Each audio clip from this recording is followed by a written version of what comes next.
Evening.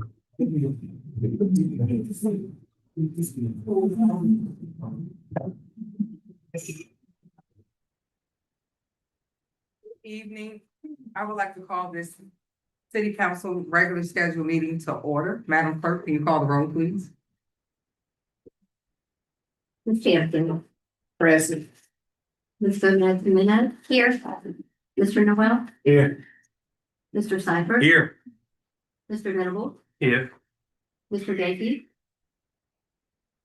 Ms. Gill. Here. Ms. Walker. Here. Thank you, Madam Clerk. Can we have the invocation and pledge of allegiance, Ms. Reverend Catherine Kitty, Councilwoman Gill?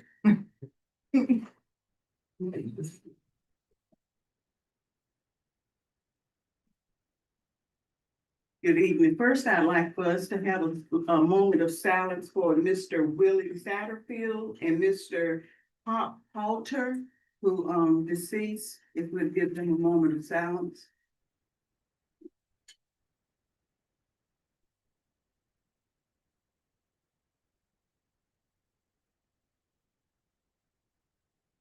Father God, it's in the matchless name of Jesus the Christ that we say thank you for this opportunity, God, to do a work for you. Father, we ask right now that you will touch our hearts and our minds, God. Let us do all that's pleasing in your will, Lord, your perfect will, Lord, not your permissive will, God. Father, we ask right now that you'll open up our minds and hearts, that we will be receptive to what you're saying to us, God. Father, let us be about our Father's business, doing what's needed for our community, for our citizens, God. Father, we thank you for every heart in the building. We thank you for all the members, the board members that are here, God, and we ask that you continue to bless and keep us, direct us in all the ways that we should go and the things that we should do. In Jesus' name we pray. Amen. Amen. Allegiance to the flag of the United States and to the republic for which it stands, one nation, under God, indivisible, with liberty and justice for all.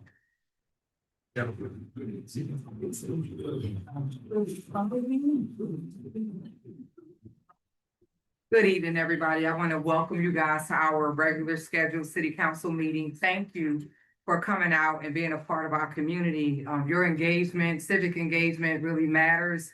We are grateful and thankful for you all coming out. We are thankful for leadership Vance. We got so much going on tonight. Great things are happening in the city of Henderson. So I'm super excited. We have an approval of the agenda, council, but there is one add-on item. If you guys will, I reached out to Congressman Davis's office, and the representative is here to present to one of our city departments on such an outstanding job that was done.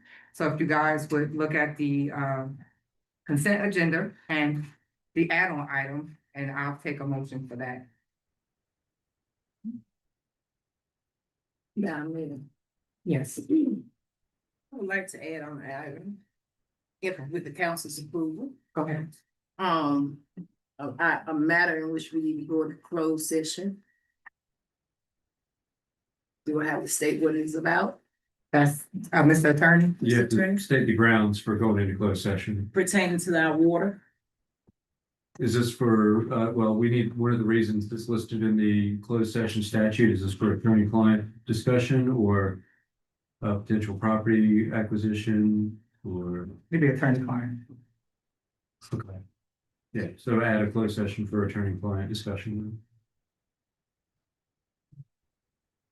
So council, how would you like to proceed? You have two add-on items, one with the presentation for Congressman Don Davis' office. Thank you. I saw you walk in the room, Breasia. Thank you for coming.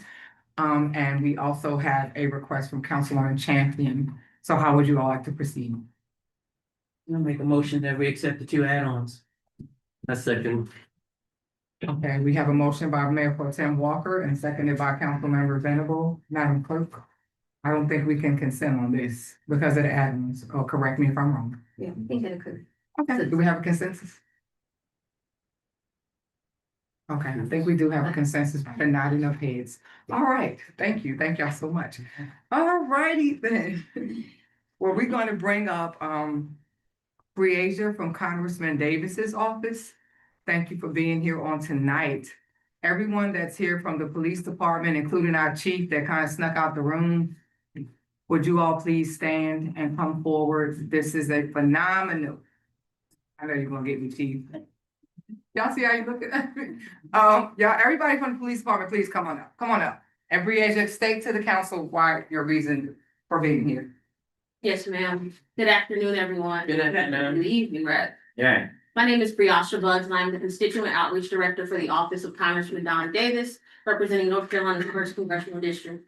We are ecstatic to be here today to honor a few good men and women, thanking them for their exceptional service. I'm gonna have a certificate here that I would love to read to you all. Be it known, the first district of North Carolina bestows this certificate of special congressional recognition, to the Henderson Police Department for its crucial support in a successful joint federal-local law enforcement operation, resulting in multiple arrests and thousands of doses of illegal drugs confiscated. Given in the city of Henderson, in the state of North Carolina, on the 11th day of May, in the year 2026. On behalf of Congressman Donald G. Davis, thank you all.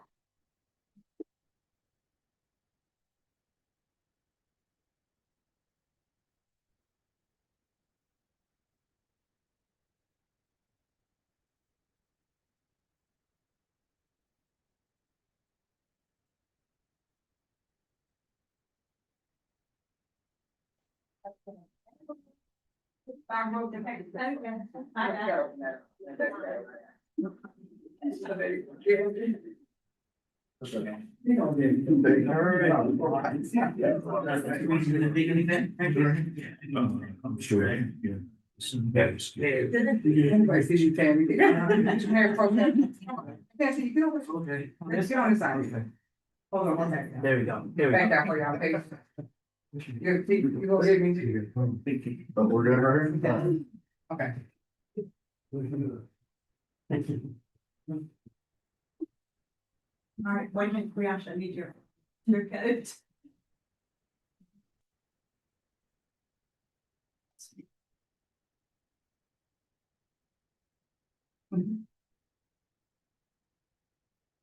Thank you, Bree. Thank you.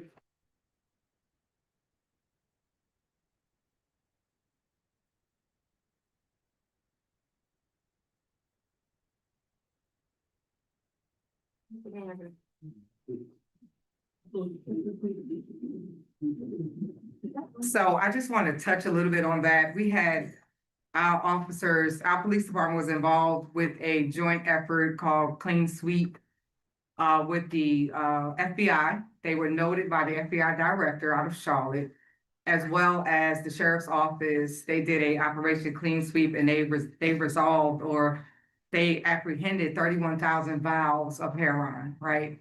So I reached out to Congressman Davis's office and I just want to say thank you because they did this in a day's time. They brought this, they came to us. But anyway, Congressman Davis is amazing. All right, so moving forward, I'm gonna do the recognitions last, if that's okay with the council. Paul Cruz Jr. and Felicia Cruz, please come forward. Mary Davis Royce, the folks, y'all come on up.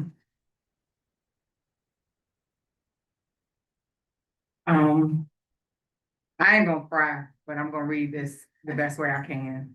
These are citizen spotlights and a business. Because I knew your aunt very well. I'm not gonna cry, but I wanna read this to you and your wife because you guys do so much for the community that I don't think people know about.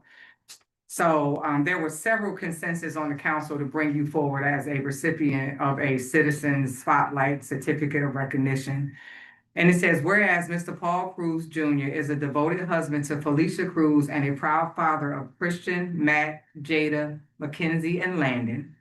Whereas Mr. Cruz is a 2015 graduate of Fayetteville Technical Community College, earning a degree in funeral services and has dedicated his career to serving families with compassion through Davis Royster Funeral Home. Whereas having begun his work in funeral service at age 13 under the mentorship of James and Mary Royster, he continues to honor their legacy of service with dignity and community care. Mr. Cruz actively gives back to the community through scholarships, nonprofit support, elderly outreach, youth sports sponsorships, and events that promote unity, including the upcoming Davis Royster Community Day to be held July the 18th at Chestnut Street Park. Whereas he has further expanded his service through Cruz and Sons Mortuary Transport Service and has partnered with Allen's Funeral Home to form Allen's and Davis Royster Memorial Inc. in Oxford, North Carolina. Through Davis Royster Funeral Home, Mr. Cruz actively supports and uplifts the community by contributing to nonprofits, providing scholarships, gifting the elderly residents and nursing homes, and he sponsored youth sports and creating opportunities that promote unity.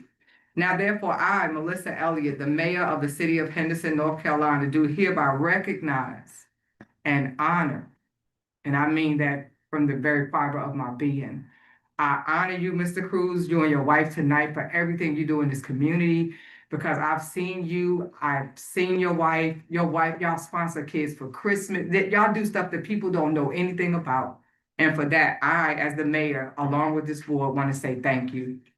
For your dedication and compassionate service and uplifting families and strengthening the community. So I didn't have any money to give y'all, but Jersey Mike's was nice and they gave me some Jersey Mike cards. So I'm gonna give y'all a sandwich, and can y'all give them a hand clap for them?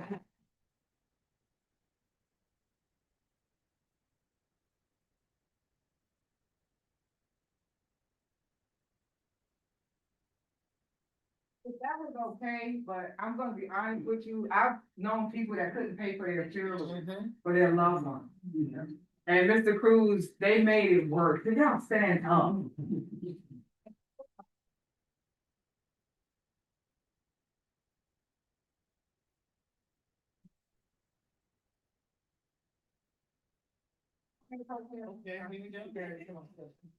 Got to be seen, this. Yeah, come on over. Okay, how you doing? You see you, guys. Thank you. You know I love y'all. Thank you for your wife did I'm good. Okay. All right. Okay. All right, Miss Sandra Wilkinson, come on up with Leadership Vance of 2026. Is that agenda now? I thought that's what y'all did when y'all approved it with the add-on. That's the agenda approved, yeah. Okay, sorry, my bad, no worries. Okay, consent agenda. Do we have a motion on the floor to approve the consent agenda? Motion to approve. Do we have a second? All right, so we can get a consent. Second, I'm sorry. No, you still take you. I got so excited about the presentation, my bad. Okay, Yes. do you need a kiss? Oh, you got a call. Go ahead. Yes. Ms. Gomez Jimenez? Yes. Mr. Noel? Yes. Mr. Seifert? Yes. Mr. Venable? Yes. Mr. Gacy? Oh, not here, sorry. Ms. Gill? Yes. And Ms. Wall? Yes. All right, and the motion is passed. Thank you, Madam Clerk, for correcting that for me. All right, Sandra Wilkinson, your turn. Good evening, Mayor and Council. Good evening. We are happy to be here. We have spent the entire day learning about city government. We started out this morning about 11 o'clock. We started out with the city manager's rule and Christy Lipscomb. We had that good old barbecue chicken at the fire department, so that's why we all needed coffee. This afternoon, that we have gone to the reclamation department, we've gone to public works, to the recreation department, and everybody has been so great for hosting us. I have the largest class this year that I have had. It's 19 in the group. And this is year 35 for the class. So I'm gonna let them just say who they are and who they work for, so you'll know who this wonderful class of 2026 is. Tracy, we'll start with you. Tracy Madigan with the City of Henderson Downtown Development. I'm Miranda Brown. I'm Human Resources for here, City of Henderson. I'm Shaheem Clements and I work at the local Walmart warehouse. I'm a member of senior leadership. I'm Janice Lord with Advantage Care and Home and Mental Health Services. I'm Rhonda Long with Mariah Parham Health. Robert Bowen, Granville Vance Public Health. Nicole Shaw, a counselor at Clearview Church. Haley Rawls, Vance County Board of Elections. Tiffany Hawkins, Benchmark Community Renee Perry, I'm Vance County Manager. Kitty Somerville, Franklin Vance Warren.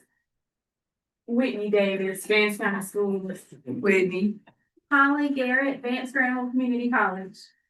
Nastasha Devon, Assistant Director of the Perry Memorial Library. Stephana Charlie, Greenville Redevelopment Organization. Lisa Holland, Business Service Manager, Cartar Workforce Development Board. Angie Ryan, Vance County Schools and Vance Charter Schools. Larry West, Resource Conservation Manager for Vance County. That everybody? I can honestly say that this class probably will get the award for the loudest. I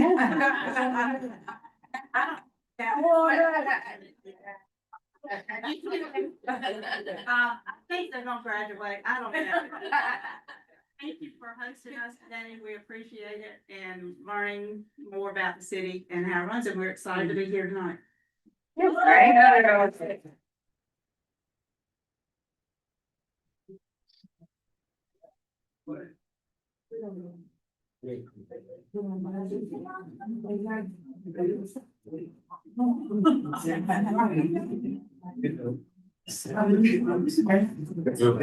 thank you, Ms. Wilkerson. All right, we have a presentation now for the Boys and Girls Club of North Carolina, of North Central North Carolina. Presentation for the Boys and Girls Club of North Central North Carolina. Okay, are they not present? All right, downtown development, come on up, Tracy Madigan.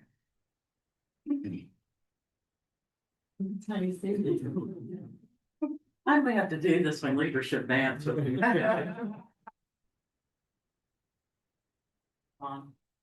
Madam Mayor, members of the council and Manager Sproul, thank you for allowing me the opportunity to address you this evening with regards to the North Carolina Main Street Conference. So I believe all of you, I gave you a handout that has the whole conference schedule. I'm not going to talk about each session and all tonight. What I was asked to do was to kind of give you an update on the conference. It was held in New Bern this year. It was the 25th anniversary of the North Carolina Main Street conferences, and it is the largest statewide conference in the country. We had a little over 850 people attend this year. And I was very excited that we had 4 representatives there from Henderson, 2 staff members and 2 of our downtown advisory board members, which since I've been in this position, that's the most we've ever had. So the theme of the conference this year was inspiring impactful change, focusing on the Main Street core principles, which as you've heard me say before, economic vitality, design, promotion, and organization. While I always gain valuable information and knowledge at each conference I've been privileged to attend, and through networking and notable speakers, this evening I want to share just a few of the takeaways that I see as possible areas of focus that we can actually use here with our downtown and our revitalization efforts. Next slide, please. One of our keynote speakers was, I hope I get his name correct, Joe Minicozy. He's an architect and urban planner with extensive experience in downtown revitalization. And he educated us in the roles that tax systems play in planning, zoning, placemaking, and capital improvement. He showed through numerous examples, which I am hoping that he will be able to use some of his technology to do the same for us, to show what our downtown can do. But through numerous examples, how downtown businesses actually result in higher per square footage tax revenues than larger box stores, which, you know, oftentimes are located on the perimeter of cities. So next slide, please. Another takeaway that I would love to see us get involved with our, downtown here is a Friends of Downtown program. I know several of our neighboring communities have them, and they are volunteer-based. Their initiatives dedicated to enhancing, promoting, and supporting the commercial and social part of our city. Next slide, please. We identify a community-based volunteer Friends of Downtown would help with working with the city, the Downtown Advisory Board, identify goals, needs, objectives, membership levels. We could have membership levels because we are looking for, funding mechanisms to sponsor some of our projects and everything. So a Friends of Downtown would be a way to donate money, to donate time using volunteers. And launch the campaigns. Next slide, please. Another area that one of the sessions that I attended, talked a whole lot about the value of investing in downtown parks and green spaces. As you know, in our class, just when we were meeting with assistant to the manager, Vance, talked about, our upcoming Montgomery Williams Street Park, but just having parks throughout his long-term plans for revitalizing and building new parks within our area. Some of the takeaways that I got from the green spaces and the parks, as you can see, I've listed that it does increase property values within the area, anywhere from like 3 to 11%. There's increased tax revenue from businesses all coming in by having, wanting to be around the parks and having people downtown using the parks. Reduced operational costs. It attracts businesses, as I just mentioned. There are environmental benefits, of course, and just community engagement, having a place for our community to come together and work together. So, next slide, please.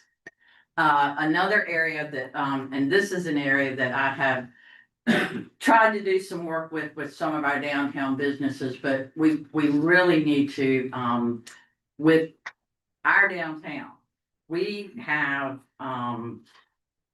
a historic business district with a number of buildings that are on the state and national historic register.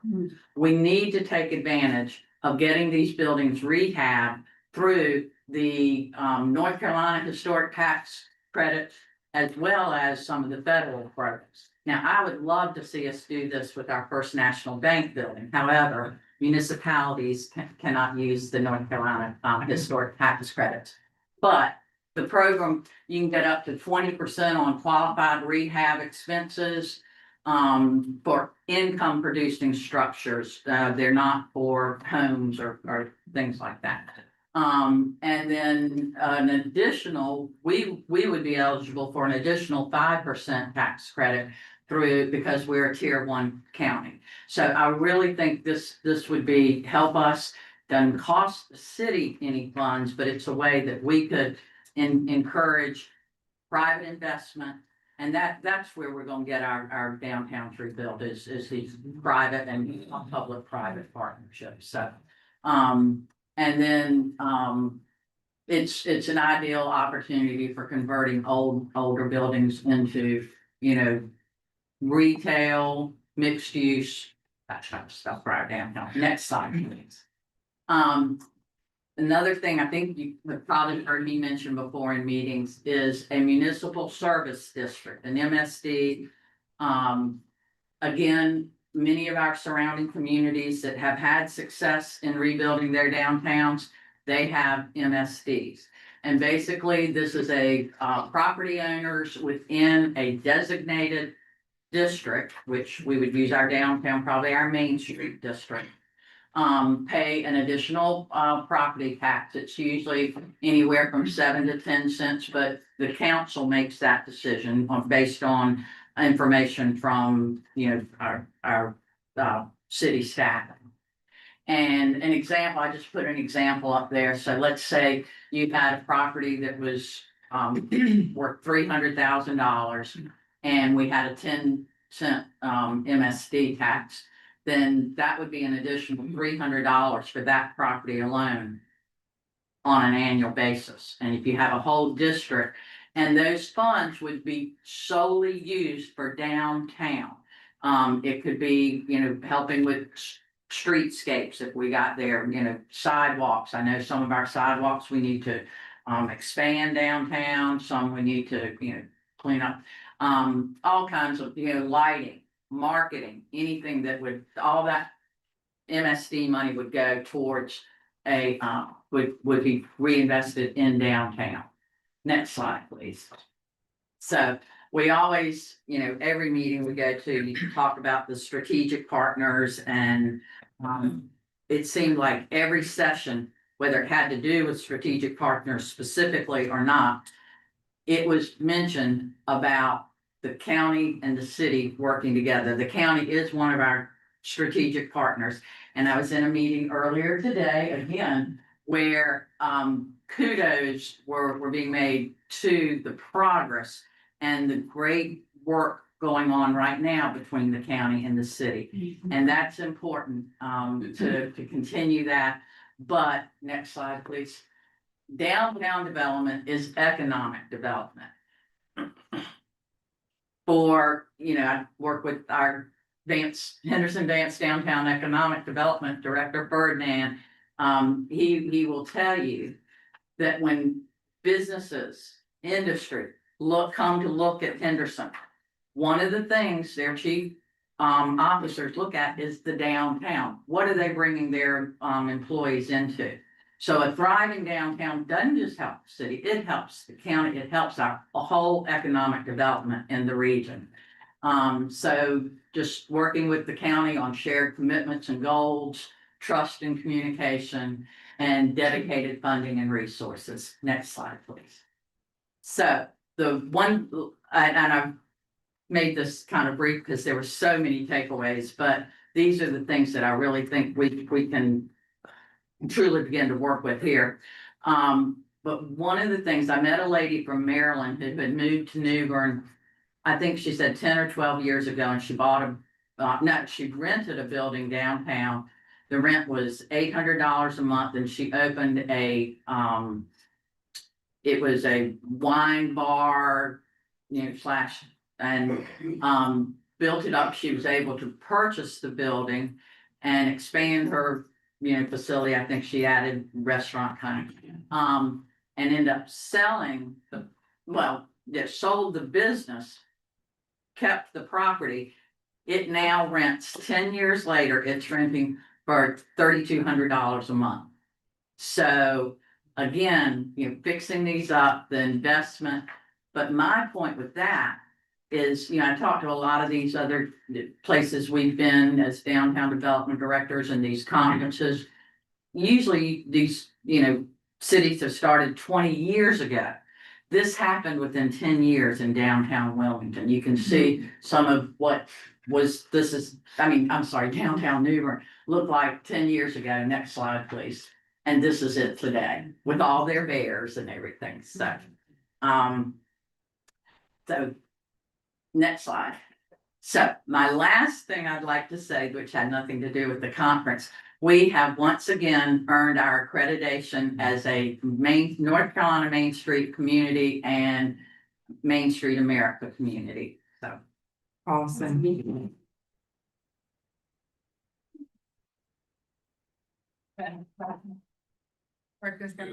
Yes. Yes, ma'am. So I guess my question is, and I took a walk down through Henderson. And some of our businesses are being used for storage.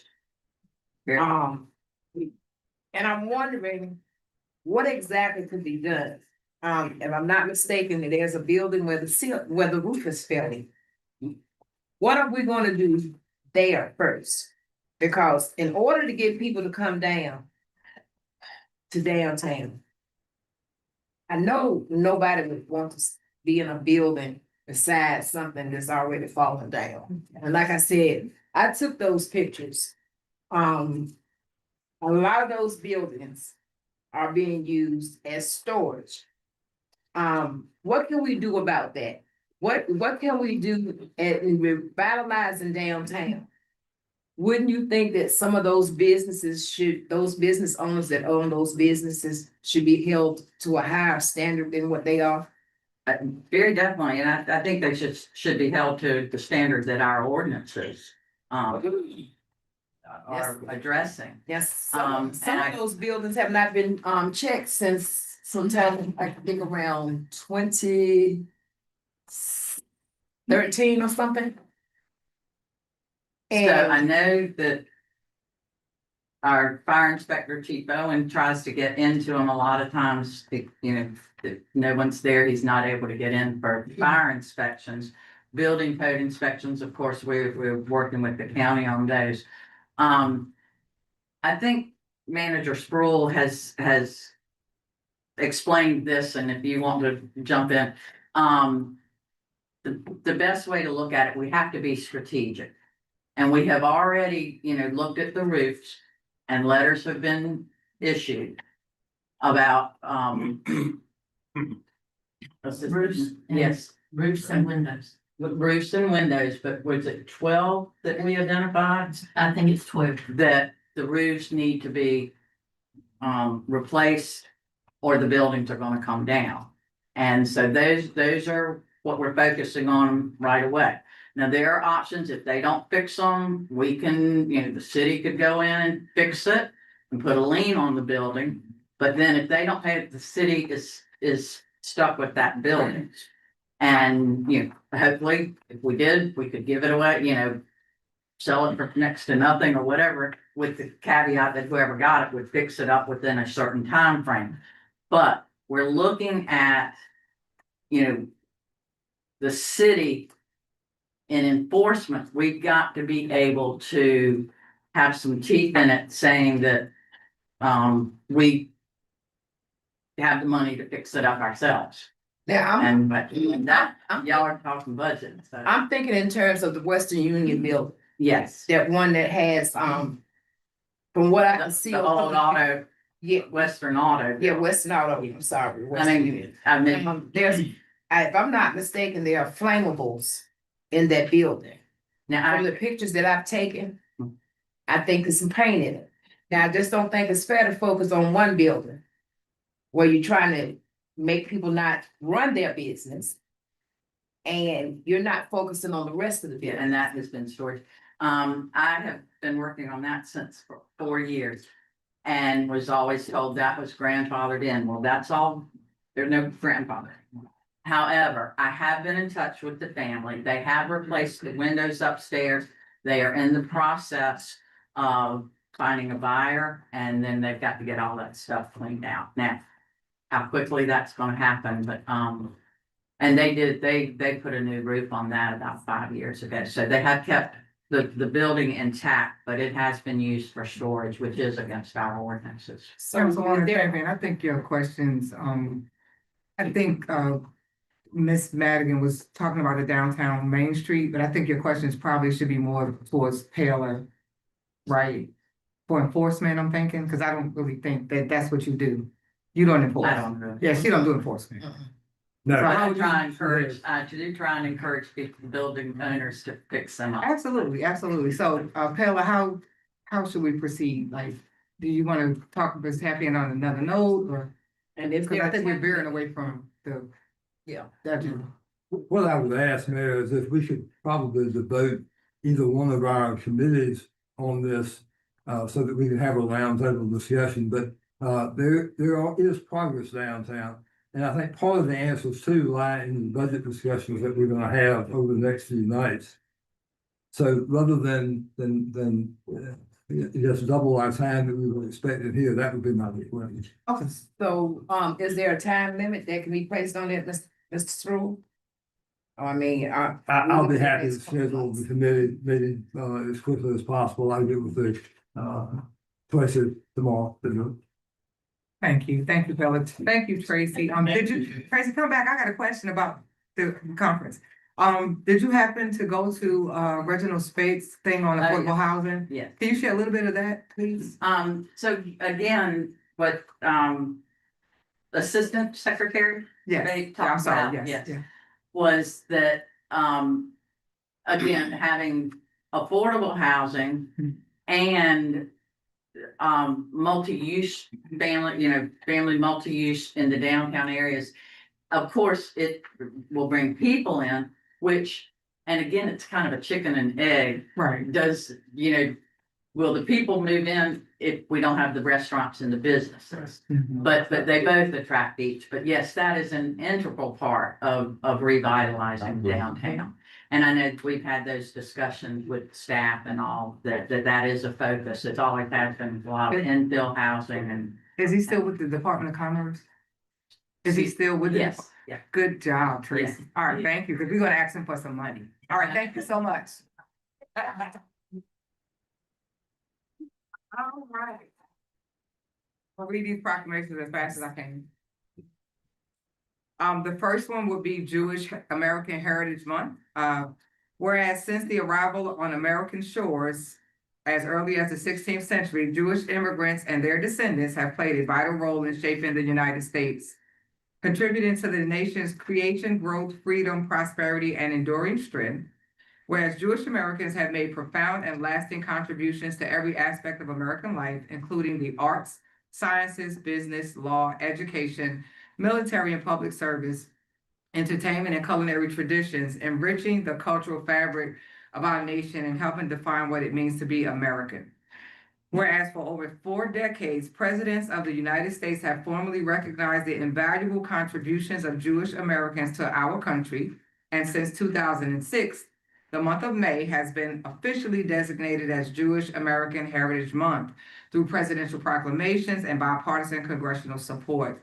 Whereas at this time of rising anti-Semitism, it is more important than ever to affirm the place of Jewish Americans in our national story and to reaffirm our commitment to their safety, dignity, and belonging. Now, I therefore, Melissa Elliott, the mayor of the city of Henderson, North Carolina, do hereby proclaim May 2026 as Jewish American Heritage Month. So I am thankful and grateful to do that. I am 48% Ashkenazi Jew, so I'm a Jewish American. So this was very near and dear to my heart. So thank you for that recognition. Moving on to Asian American and Pacific Islander Heritage Month. Whereas Asian American and Pacific Islanders Heritage Month is a time to recognize and honor the histories of culture and contributions of individuals and communities whose origins trace back to Asian continent and the Pacific Islands. Whereas the AAPI community represents a vibrant and diverse range of languages, traditions, and cultural practices that strengthen our shared social and cultural fabric. Whereas celebrating AAPI Heritage Month helps promote understanding, respect, and appreciation for the experiences and accomplishments of AAPI individuals, while also encouraging continued dialogue and connection across all communities. This month provides an opportunity to honor the leadership and enduring contributions of AAPI individuals through history and in the present. I, Melissa Elliott, Mayor of the City of Henderson, North Carolina, do hereby proclaim May 2026 as Asian American and Pacific Islander Heritage Month. We are now going to acknowledge Melanoma and Skin Cancer Awareness Month, whereas melanoma and other forms of skin cancer are among the most common causes cancers in the United States, affecting individuals of all ages, backgrounds, and skin types. Whereas early detection through regular skin examination significantly increase the likelihood of successful treatment and can greatly reduce the risk of serious health impacts. Whereas sun safety practices, including the use of sunscreen, protective clothing, and avoidance of excessive sun exposure, are proven methods for reducing the risk of developing skin cancer. Whereas melanoma and Skin Cancer Awareness Month provides an opportunity for communities, organizations, and families to promote knowledge, encourage healthy habits, and support those who have been affected by skin cancer. Now, therefore, I, Melissa Elliott, Mayor of the City of Henderson, North Carolina, do hereby proclaim May 2026 as Melanoma and Skin Cancer Awareness Month. Mental Health Awareness Month. Whereas mental health is an essential part of overall well-being, affecting how individuals think, feel, work, and connect with others. Whereas millions of people experience mental health challenges each year, and raising awareness helps reduce stigma, encourage open conversation, and promote access to support and care. Fostering understanding, compassion, and education empowers communities to recognize the signs of mental health concerns and to assist individuals in seeking help. Promoting mental wellness includes encouraging healthy lifestyles, strengthening support networks, and ensuring that resources are available to individuals of all ages and backgrounds. Mental Health Awareness Month provides an opportunity for organizations, families, and communities to come together to highlight the importance of mental health advocacy for those in need and reaffirm commitment to creating an environment where everyone feels valued and supported. Now, therefore, I, Melissa Elliott, Mayor of the City of Henderson, North Carolina, do hereby proclaim May 2026 as Mental Health Awareness Month. And if you guys would look, there's a green flyer before you where I will be hosting a roundtable. Let's talk about it at the Henderson Library on May 22nd. The last proclamation I have is for Cinco de Mayo, which was on May the 5th. That was last week. Whereas Cinco de Mayo commemorates the historic Battle of Puebla on May 5th, 1862, when Mexican forces successfully defended their nation against a larger invading army, demonstrating extraordinary courage, unity, and resilience. This day has grown to represent not only a significant moment in Mexican history, but also as a celebration of the rich cultural heritage, traditions, and contributions of people of Mexican descent. Communities across the nation come together on this day to honor the importance of cultural understanding, diversity, and shared history. Whereas Cinco de Mayo provides an opportunity to appreciate the art, music, cuisine, and customs that continue to enrich our communities and strengthen connections among individuals of all backgrounds. I, Melissa Elliott, the Mayor of the City of Henderson, North Carolina, do hereby proclaim May 5th, 2026 as a day of celebration, remembrance, and cultural appreciation, and encourage all to honor the enduring spirit of the unity of pride of Cinco de Mayo. And because we have a Mexican representative on our council, we just want to honor you on tonight. So that's all I have. Y'all can clap, it's okay. All right. We don't have anyone that has signed up for public comment on agenda items, so we will move forward to new business. We move forward to new business for CAP 2625, approving a contract between Thompson, Price, Scott, Adams and Company, PA, to conduct the annual audit for fiscal year 2025-2026. Mr. Manager. Mayor, this is pretty standard for us, but I will ask the finance director if he would step up and give us any brief summary of what this is. Good evening, council. Yes, Thompson, Price, Scott and Adams has been our go-to auditor for the last 8 years, which was really a part of a trend that's been happening across North Carolina, where many of the CPA firms are starting to get out of the municipal auditing business.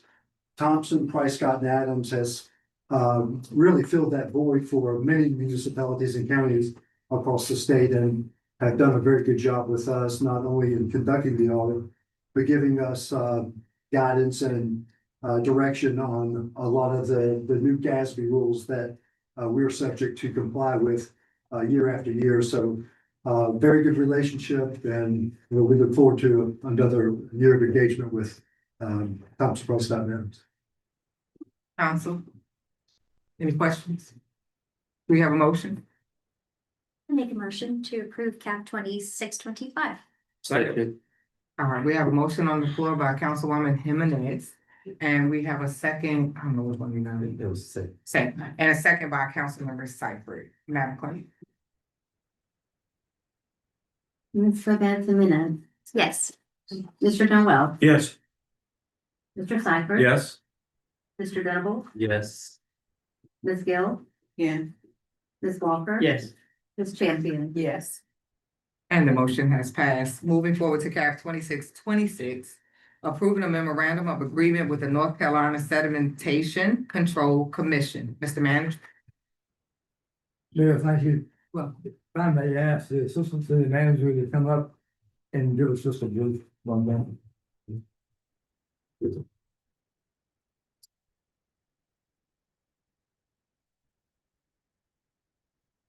Good evening, Mayor, Council. Good evening. So periodically, so we do our own, erosion control within the city. So periodically, the state does update the MOU for that. So all this is just an update. This is the year they've chosen to do that. So, and it still gives us the control for our erosion and sedimentation within the city. Any questions? Questions, council? Motion, council? Motion to approve. We have a motion on the floor by Councilwoman Champion. We have a second. Second by Mayor Pro Tem Walker. Madam Clerk? Mr. Noel, Yes. Mr. Seifert, Yes. Mr. Dittle, Yes. Ms. Gill, Yeah. Ms. Walker, Yes. Ms. Champion, Yes. Ms. Gomez Jimenez. Yes. And the motion has passed. Moving forward to CAF 2627, Winder Street, Hicks Village Affordable Housing Investment. Mr. Manager? Mayor, thank you, and thank you for having Mr. Stroud and his representatives contact us. We had good conversation. We have sent them a draft of the MOU for the sale of the lots for affordable housing. We've had some back and forth on that. He is approaching his council board of directors for, I think, approval to start to move forward, and hopefully we'll have them out and building fairly soon. Thank you so much, Pella. Thank you so much. Council, do we have anyone that wants to say anything, or do we have a motion? I'll make a motion. Make a motion that we accept Second. CAF 2627. Second. We have a motion on the floor by Councilmember Venable to accept CAF 2627, seconded by Councilwoman Champion. Madam Clerk? Mr. Seifert, Yes. Mr. Dittle, Yes. Ms. Gill, Yes. Ms. Walker, Yes. Ms. Champion, Yes. Ms. Gomez Jimenez, Yes. Mr. Noel. Yes. Amazing. Thank you all so much. All right, moving forward to CAF 2628, authorizing a municipal accounting services cybersecurity and technical assistance memorandum of agreement. Mr. Pell? Mayor, this was a somewhat unexpected opportunity that came to us through the North Carolina League of Municipalities. And I'd like to ask Assistant City Manager Lipscomb if she would come up. I think you have some background or intimate knowledge about this, don't you? A little bit. Yeah.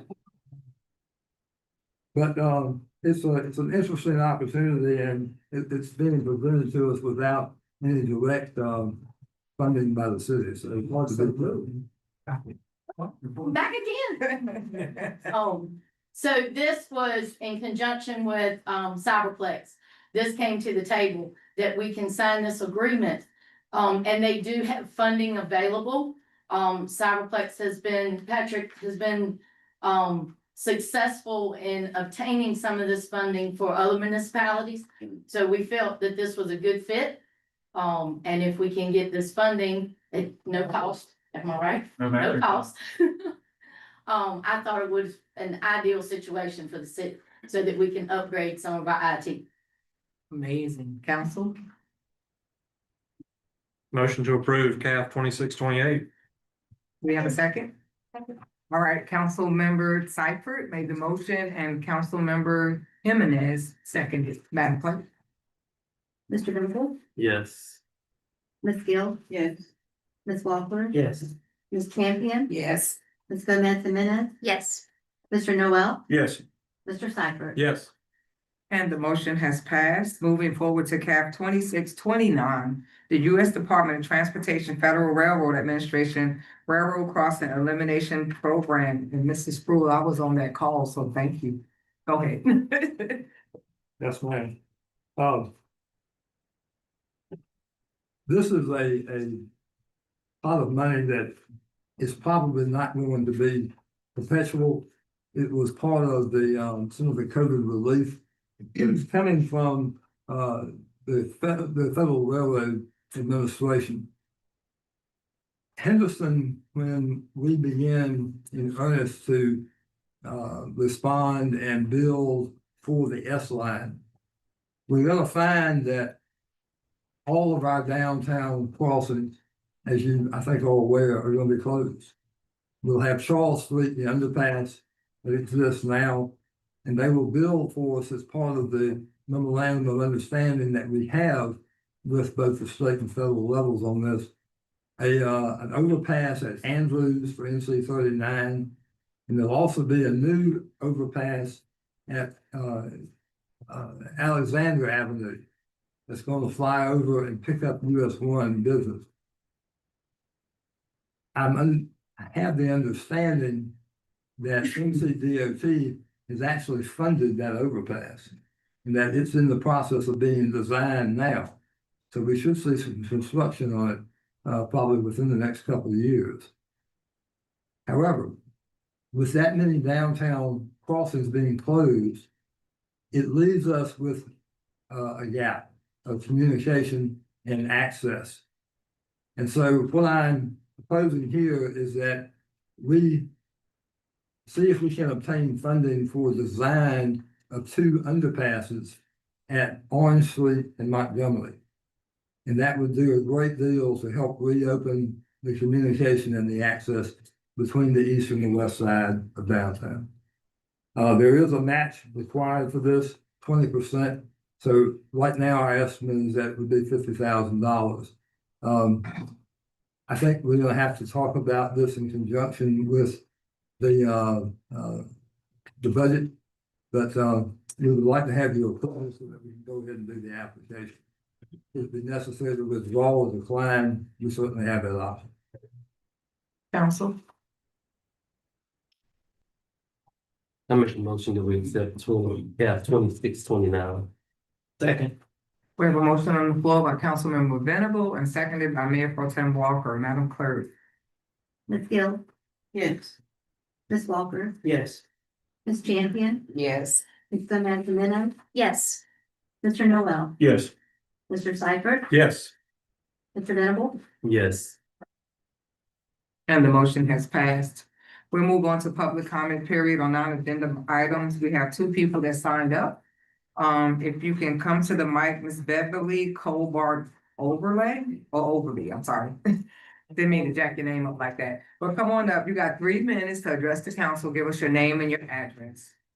Thank you for participating. Yes, ma'am, thank you for having me. Okay, my name is Beverly Colbert Overley. I live at 412 Young Street in Houston. I'm a recipient of the Community Development Block Grant.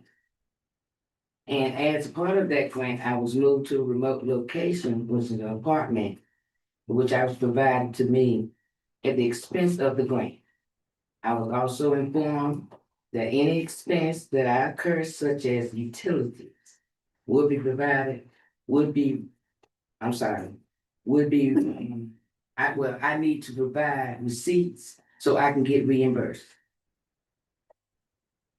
I have provided receipts on different occasions to the city representative, different city representatives, different people.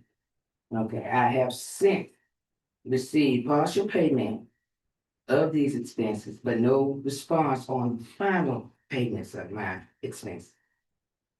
Okay, unfortunately, during my stay at the apartment, my home was not secured by Pad Construction, the company that was contracted to do the rehab on my home. And as a result, my home was burglarized on 3 different occasions. I have police reports. I have an itemized list on my stolen belongings. I have yet to receive response, phone calls, or an attempt for anyone to have contacted me in the matter of a settlement. During this time, City of Henderson, Insight, and PAP has yet to resolve what has begun but has not been completed in a timely manner. Because of these issues have not been resolved, it has caused major damage and hardship to my home and myself. It has been over a year of starting this. And it's been over 7 months of emails, phone calls to the city, insight and path, and nothing has been resolved. These are my main issues. I have been ignored. I have not been reimbursed. And my home has not been. That's me. I know it's my 3 minutes, but I want to thank you guys for hearing me. Thank you, Ms. Overby, and Mr. Sproul, our city manager, will be in contact with you. Okay. Thank you so much. Uh-huh. Ms. Overby, can I get your phone number? Mr. Fred Williams, if you come forward and give the council your address, and you have 3 minutes to address the council. Thank you. Good evening. I'm Fred Williams. I'm at 1520 Whittington Drive in Raleigh. So I'm not a resident here, but I am indeed a member of Spring Street Missionary Baptist Church.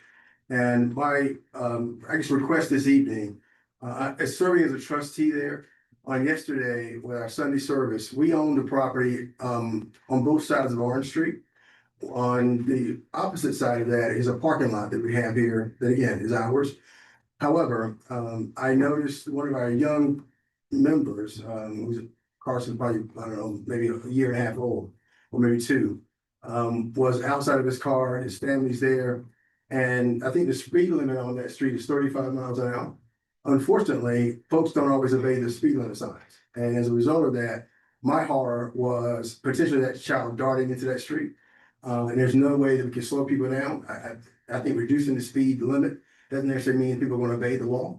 My request would be, could we do something in regard to putting some kind of berm barrier, speed bump, something? I don't even think even a crosswalk would matter. But because of how busy that street is, and it is a straight shot all the way down to the graveyard right there, folks sometimes when they get beyond Hard Road there, they just kind of gas it and kind of come down the hill. And on many a day, Saturday, and especially on Sunday with Sunday service, we have a lot of folks that are actually coming across that street. And that would be something that I would hate for anything to happen to anyone. But seeing that yesterday, it didn't indeed cause great alarm for me. The child, of course, obeyed their parent and did not proceed across the street. However, we only need one.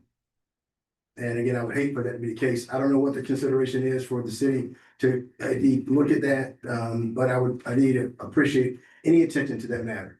If we can prevent an accident and someone being hurt, being young or old, and we have elderly folks too that trying to get across, and I would hate for anyone to be harmed. So thank you for your consideration. Thank you, Mr. Williams. Make sure the city clerk gets your number so our city manager can reach out. Thank you so much. All right, do you guys want to do the reports before we go into closed session? Okay, all right, Mr. Mayor. Yes, Mayor, if I may, just to try to make this as efficient on everybody as we can, could we have the closed session at the end? yeah, that's what the council just consented to that. We could do the reports first. Does that make sense? I'm talking about the budget proposal, if that could be brought to you as well before we go into closed session. Okay, Would that be okay? that would be fine with me. I don't see that on my agenda though. Yeah, the recommended budget presentation. Thank you, Sam. See it. Thank you, Pamela. Okay, so you want to do the budget first? Yes, ma'am, if we could do the budget and all reports first, but if we could save the closed session to the end. To the end, gotcha. I think, council, do you guys agree with that? Save the closed session to the very end? Yes. Okay, got consensus. All right, budget time. Come on, Joey. Good evening again, council. Good evening. Bearings here.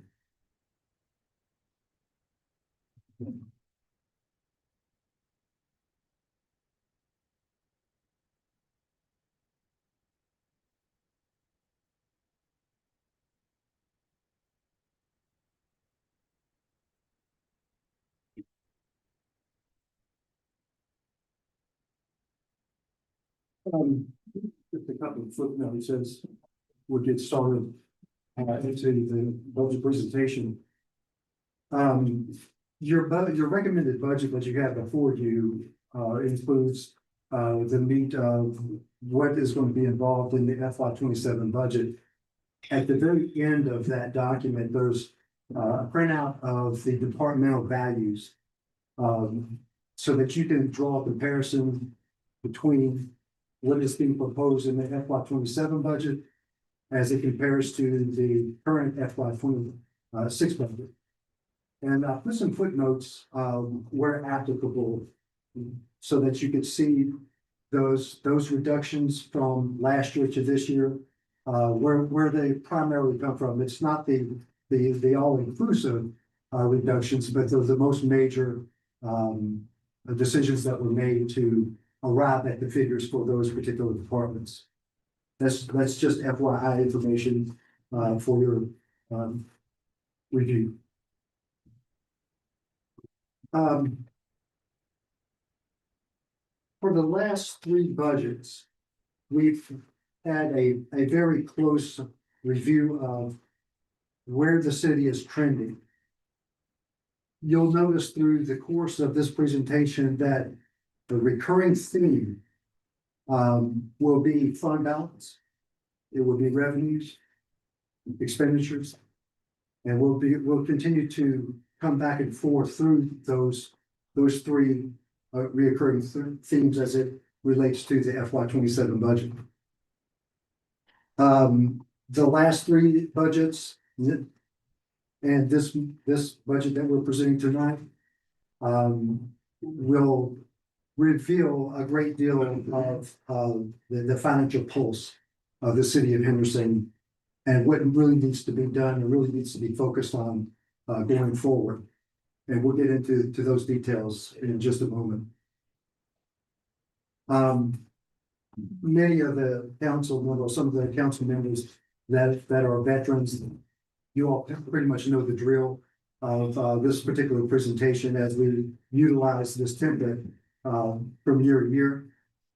The information that you're really familiar with and see consistently through these presentations are still in there for the new members to really come on board and get acclimated to the process. This is just a table of contents of what we'll be covering tonight. And so let's get into some of the basic facts and figures that will really reveal where we stand for the FY 27 budget. This budget is derived of operational lines that are consistent with last year's totals. The FY 27 budget does include an increase in our 401k offering up to 1.5% that we match. Staff can certainly elect to invest more than that. And this particular offering is going to be voluntary, where staff will be required to identify on their enrollment forms if they want to participate in the 401k program. Surprisingly, we do have staff that choose not to do that, but it's there for the fund balance recommended for the upcoming fiscal year will again play a major role in the budget balance process. The city will continue to utilize its current insurance broker Inship, and we'll continue to continue our coverage with Blue Cross Blue Shield. Next. Okay, for some of the other highlights that will be included in the FY 27 budget on the general fund side, we do have property development in the works. We've been talking about this from year to year. I understand that the Dabney Village property is come back to the forefront of our attention with what looks like it's going to be a first phase of 350 single-family homes valued $350,000 up. Now, that's going to be a tremendous influx of revenue once those roofs get up and those houses become populated. I understand that developer will be marketing those homes out of the North Raleigh area to bring that interest into Henderson. So we've have a great deal to look forward to with the first phase of Dabney Village. And of course, more is yet to come with that location. Now, we've seen some commercial development, some big box retailers that have come on board. Usually those retailers follow where development is likely to happen, and they've gotten their foot in the door early. Which is very, very smart move, because Henderson does have a good potential of capitalizing on an influx of new population as these developments come on board. Carl Lake Regional Water, rate increases as per the Stantec model that's been out there from the inception of the beginning of the project. Those rates will increase. I've got more to show on that a little bit later. The expansion project itself is due to be completed, if not by the end of this year, early in 2027. A long-awaited milestone to get that project to the finish line, and really starting to reap some of the benefits of how that capacity can help us and our partners. Sewer fund, the rate increase schedule, I'll mention that the water fund and the sewer fund kind of follows that trend of our rate increases as per, again, the Stantec model that basically set the tempo for what it was going to take to pay the debt service on the Carl Lake regional expansion. So the regional water rates is on an increase, a scheduled increase, and followed by the water and sewer rates. You can see those rates, what they are for FY27 and what they were compared to last year.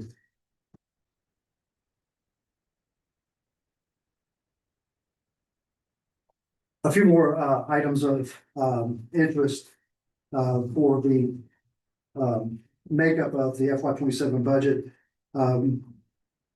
Our workers' comp increase as our experience module for claims and what have you come on board for a new year compared to last year. You can see that our adjusted final premium was an increase over last year's total.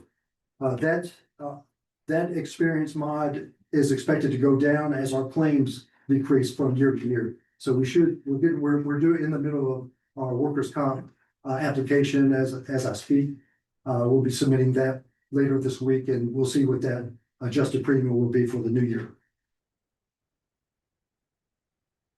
Okay, for salaries and benefits through the city's engagement with pay rate study that took place in FY25, our salary levels are more on par with our neighboring communities.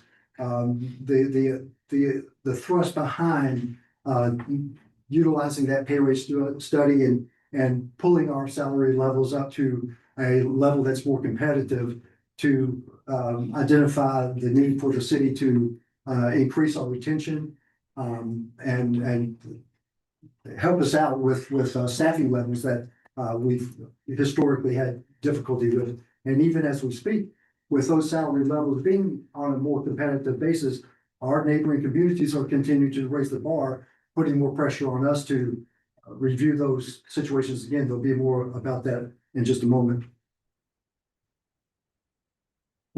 As I mentioned, the increase to the city's contribution to the 401k plan. We do have a renegotiated wellness policy that will drop our last year's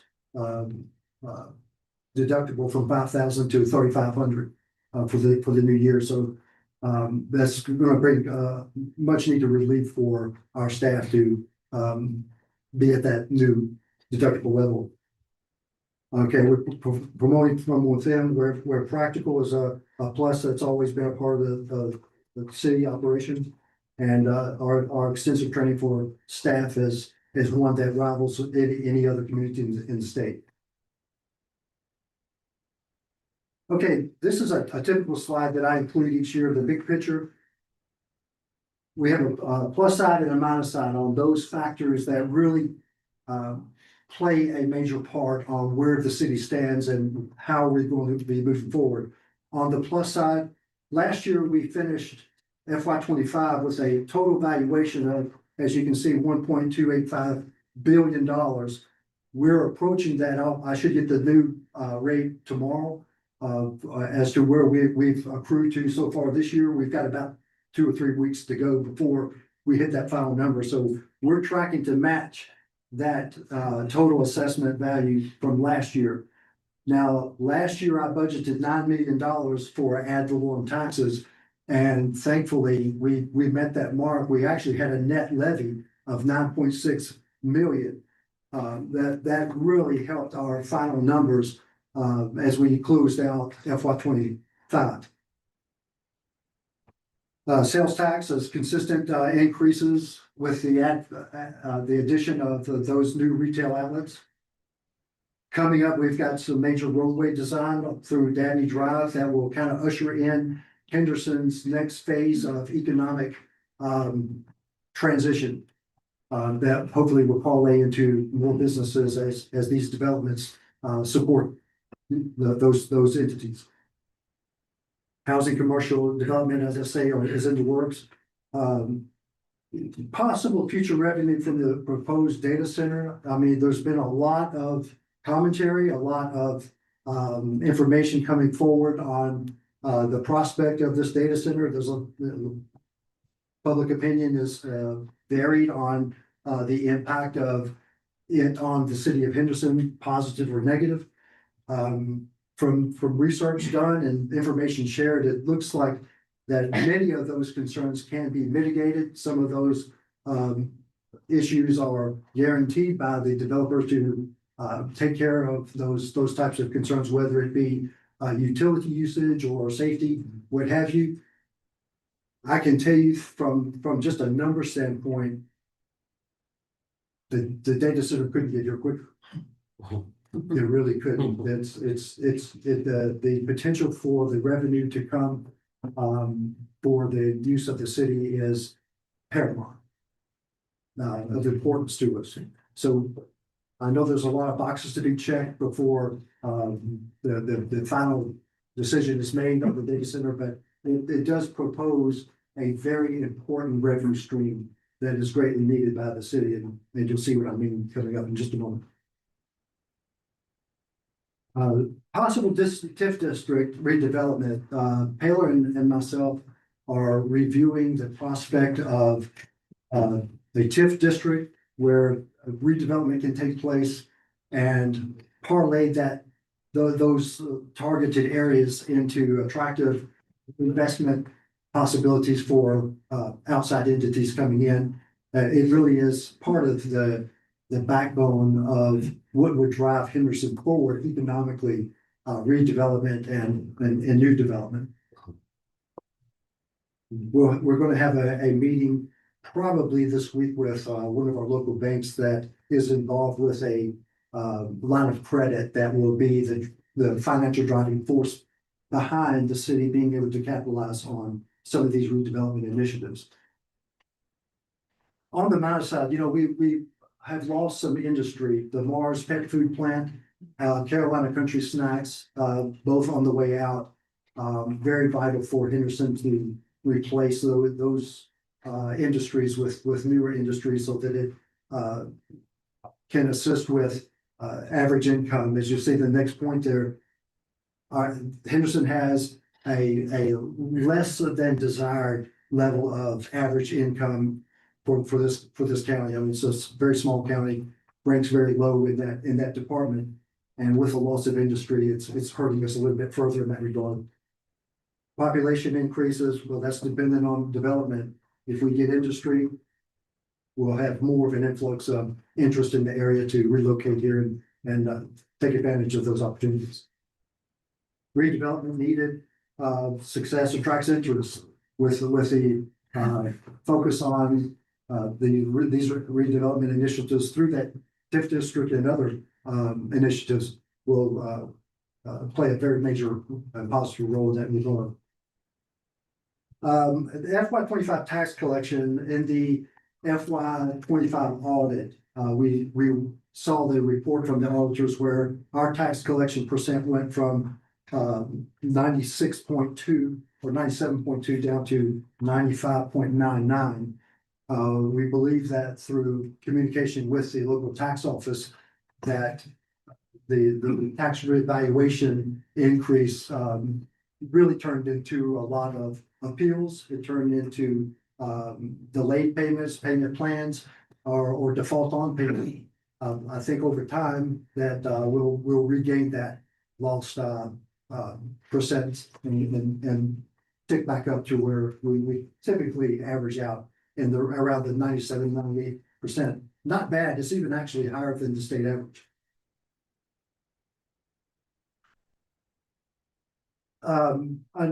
Another minus that I'm going to identify here is the deep cuts that it took to balance this budget for FY 27.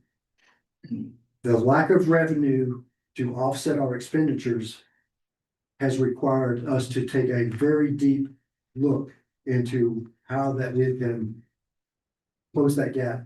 And it comes, a good portion of that comes with cuts. Okay. I want to give you a snapshot of the total budget. General fund, 28 million, I'll just round it off there. Regional fund, 8 million, water, 10 million, sewer, 6 million, power bill, 565,000. Our capital reserve funds, basically just contingency funds, is just over $1 million. Total budget is 55 million. We have interfund transfers that we do from fund to fund. If you back those out, a total budget of 51 million. That's about 1.6% higher than last year. Basically a flat budget. Now let's get into a little bit more detail into the general fund. The city's efforts to retain public safety and all other city staff through market competitive salaries forms the majority focus within the budget balancing process. Along with the addition of some commercial development and a fair amount of new housing projects, the revenue producing prospects of the proposed data center presents a new level of economic health for the city. Local economic development and redevelopment of city properties is a critical factor in the city's financial health going forward. The FY 27 budgets were tasked with finding savings where possible while being reasonably constructed to carry out the city's goals for the upcoming year. And at the graph at the bottom, that's where you can see the 1.6% increase over last year's budget. The next slide is the snapshot on major revenues versus major expenditures. This is not intended to balance, just to give you an idea of where the bulk of our revenues and the bulk of our expenditures exist. For revenues, of course, property and sales tax provide our main sources of revenue. Our property tax rate for the FY 27 budget remains at 0.65 cents. While tax collection dropped to 95.99% in FY 25 compared to the 97.26 for FY 24, city valuation is virtually even to last year with a total tax levy of 9.6 million. For FY 27, I'm budgeting 9.5 million for ad valorem taxes, and I think we'll make that mark. Sales tax, license, ABC, garage sales, utility franchise tax will account for 6.7 million of major revenues. Sanitation fee remains at 32 cents. $32 per month. 2,085,000 is total projected revenue. Motor vehicles and DMV fees, no change in the rate that's proposed. Total revenue will be around 800,000. On the expenditure side, public safety really carries the lion's share of most of our general fund expenditures at 14 million. And then the culture and public services, sanitation, streets, recreation programs account for 6.3 million. Okay, now this is where it gets serious. Fund balance. We finished the FY 25 audit at 25.05% of expenditures. That's the lowest that we've been since I've been here. Spending $5 million out of fund balance. When I say spending, it's really earmarking. It's not, $5 million is not coming off the table. It's earmarked to balance the budget. When the FY26 audit is done, it will be determined depending on how much expenditures outpace revenues. That out of that $5 million, we'll understand how much of that is being spent to close the gap to balance the year-end financials.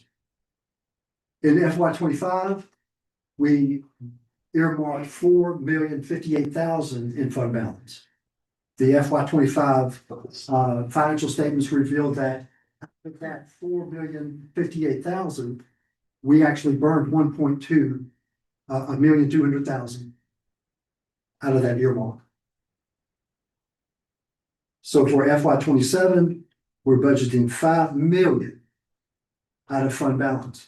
Now, as I mentioned earlier, that came with a projected expenditure level of that required severe cuts across the board in the general fund. I can also tell you that there is no trap in the general fund. There is no capital outlay in the general fund.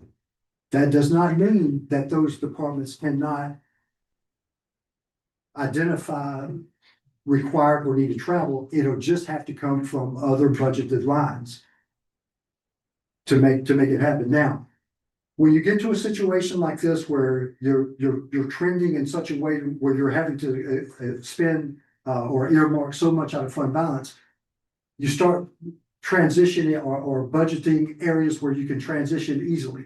For example, with severe cuts in the general fund and such a high use of fund balance, you're then depending on lines like reserve lines and other lines where there might be a little bit more cushion in.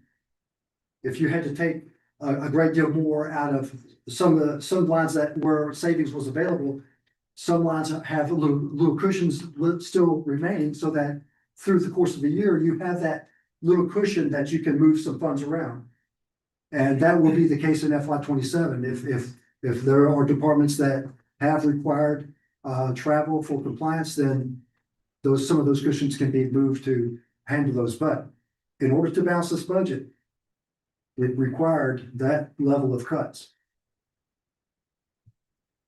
And we'll have to manage that very closely through the course of the year. The same principle applies for capital outlay. While there is no capital outlay budgeted in the general fund, and when I say it's not budgeted, I'm referring to that we're not taking out any loan for any capital outlay. There is some capital outlay available in some departments where there's available cushions to purchase very, very much needed items. For example, the police department, where they have to replace their squad cars or what have you, there's a means through that use of other cushions to put money into the capital outlay lines. Okay, here's a revealing information as it relates to the fund balance trend. The amount of fund balance injected into budgeted revenue is an earmark, not a total booked expense.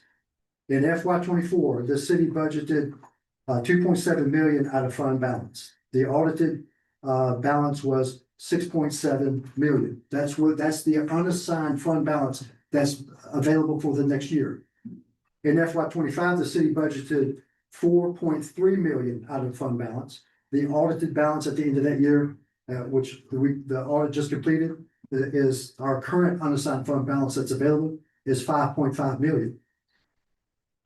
FY26, the city budgeted $4,063,000 we budgeted that out of fund balance. the FY 26 audit will reveal what the new fund balance is.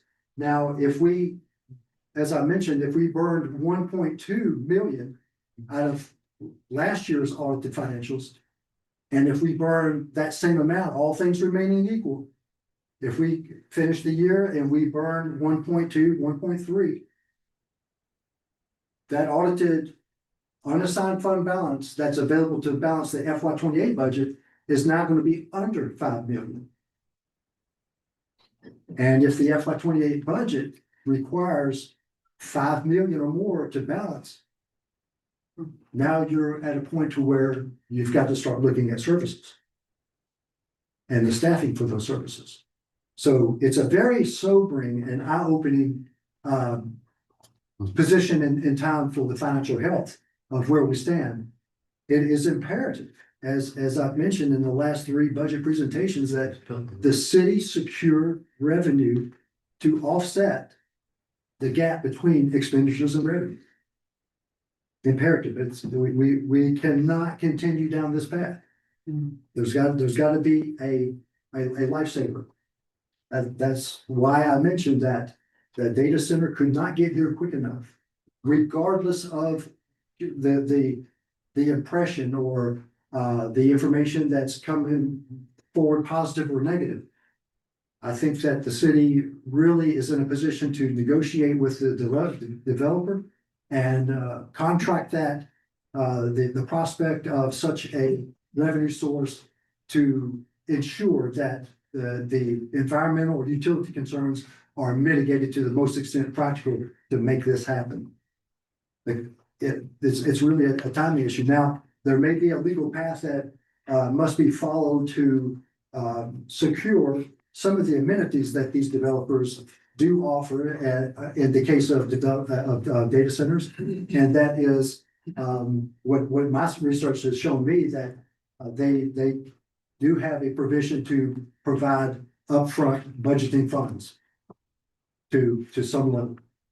And if that legal path proves to be open and available, I believe that there's a negotiation there that could get us over a hump down the road, FY 28, FY 29, that could be very, very important and very, very helpful for the city of Henderson. Okay. Now, I have a little bit of a breaking news. Just recently, as Taylor had informed me, that there is an entity out there that's interested in purchasing Henderson's 3 communication towers that we currently lease out for fees and so forth. It appears that the price tag will approach or be right at $1 million for those communication towers. I think it would be very wise for us to take up that offer and secure those funds for the FY 27 budget. We feel like that we could probably close on that deal within 60 days, and it would be right on time to take maybe a significant amount of that and put it back into fund balance to boost up that savings. That's basically the city savings account. Put a good portion of that back into fund balance. Assist with public safety personnel retention. As I mentioned, while our salaries have increased substantially to make us more competitive and reduce turnover, increase retention. With the surrounding, we just had a very detailed meeting just recently on how that public safety is kind of getting right back to where attention needs to be applied to figure out how that we can further accommodate that recurring situation. So it's possible that maybe some of that money could come into play with providing some immediate relief where directed in that regard. Possibly providing a portion of contingency funding to launch that line of credit for that redevelopment initiative that I mentioned just a moment ago, where the redevelopment, that the TIF district redevelopment can pay for the debt service just from the interest generated through those properties.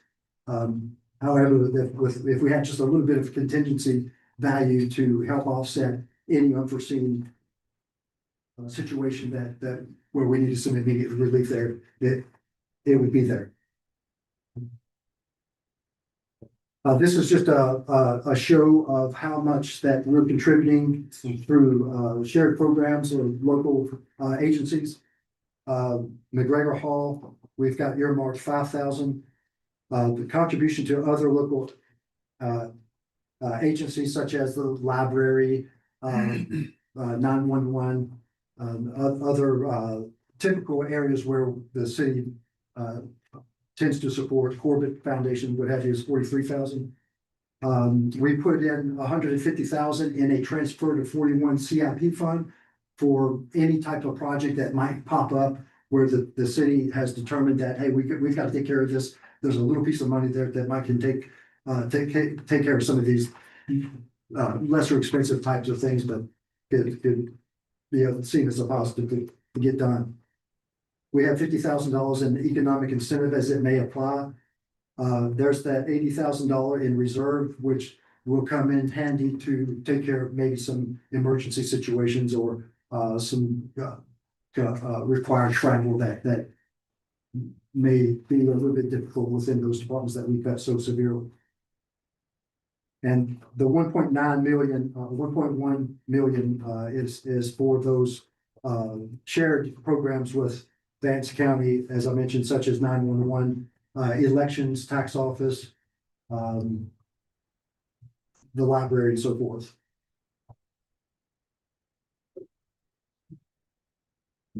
Okay, on our next slide, major debt service. This is just a snapshot to give you a feel for where we stand on what we're leveraged out on debt. We only have one, after FY27, we'll have just one more payment for the municipal building that was renovated about 10 years ago. The rest of that is basically capital outlay loan. As you can see, we're highly leveraged on our debt service that will run all the way to 2039 before we can mature out those capital outlay loans. Last year, we spent 1.6 million in capital outlay, which was a very heavy year. This year was intended to be a very light year, and as it turned out, in order to balance this budget, we had to cut out all capital outlay and then utilize in-house budget lines, as I mentioned, to cover some of those more serious needs to get us by. I've only got one slide on Power Bill. The state provides us with funding for Power Bill, as you can see from those previous years that we tend to increase. We had a little bit of a decrease from FY25 to 26, but over the large span of Power Bill funding, we've always tended to uptick on how much that we receive from the state. The state does experience surpluses from year to year, and they redistribute out to cities across the state extra funds as they become available. So what we budget tends to be supplemented by other distributions from the state.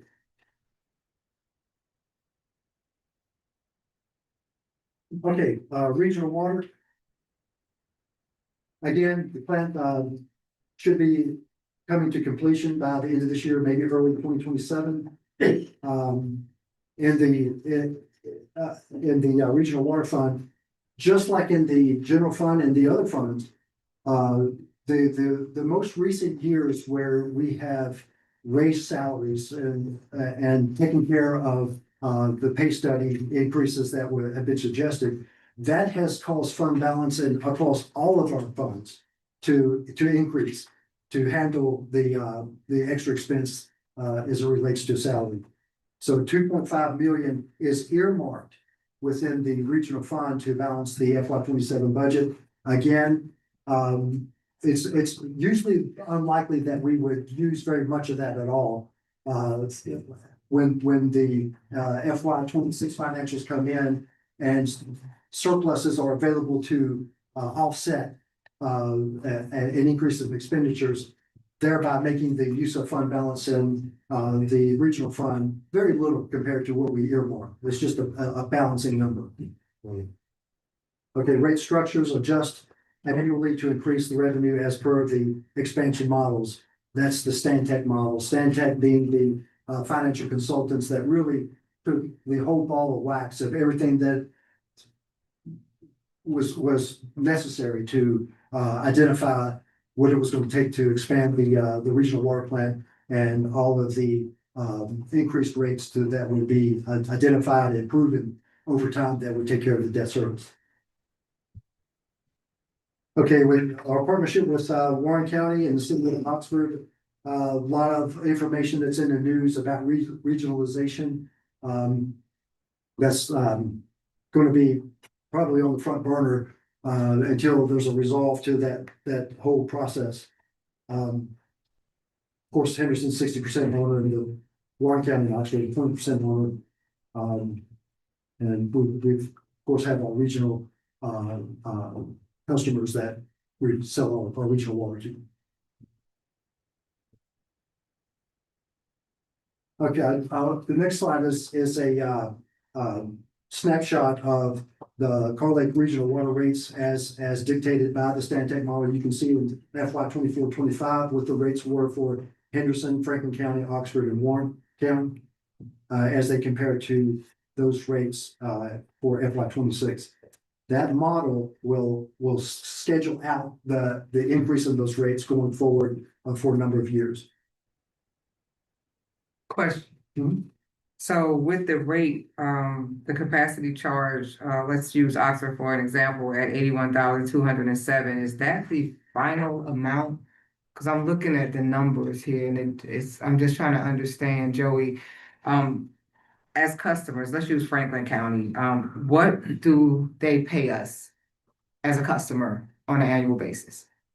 Franklin County, it's based on a formula. Okay. That takes into account the number of gallons that's used in the 30 to 31 day window. Right. Once we get that total amount, it's applied to a formula that comes out with AOS. So- we bill it accordingly. Okay, good. So because they've been a customer for a long time, what's a projected amount, like in a 30 to 31 day? Like what's a projected amount for Franklin County? I don't have that figure in my notes, but I can certainly get that and give it to you. Okay, Yeah. all right, thank you. Okay. Okay, as I mentioned earlier, the capital outlay is particularly limited in the general fund. But you can see here for the regional water, they can handle their capital outlay need in-house. Their revenues and expenditure ratio is such that they can take care of what their needs are in-house and won't have to be part of any loan.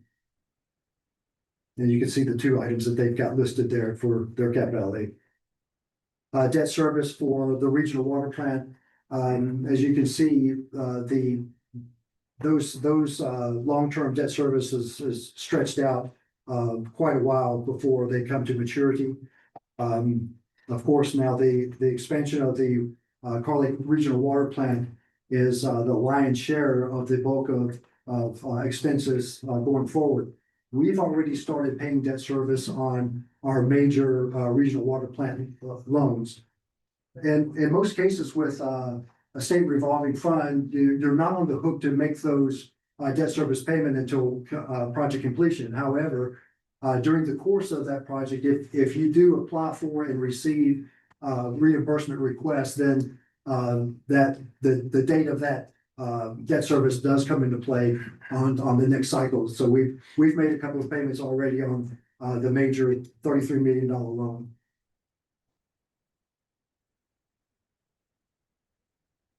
Okay. Okay, water fund.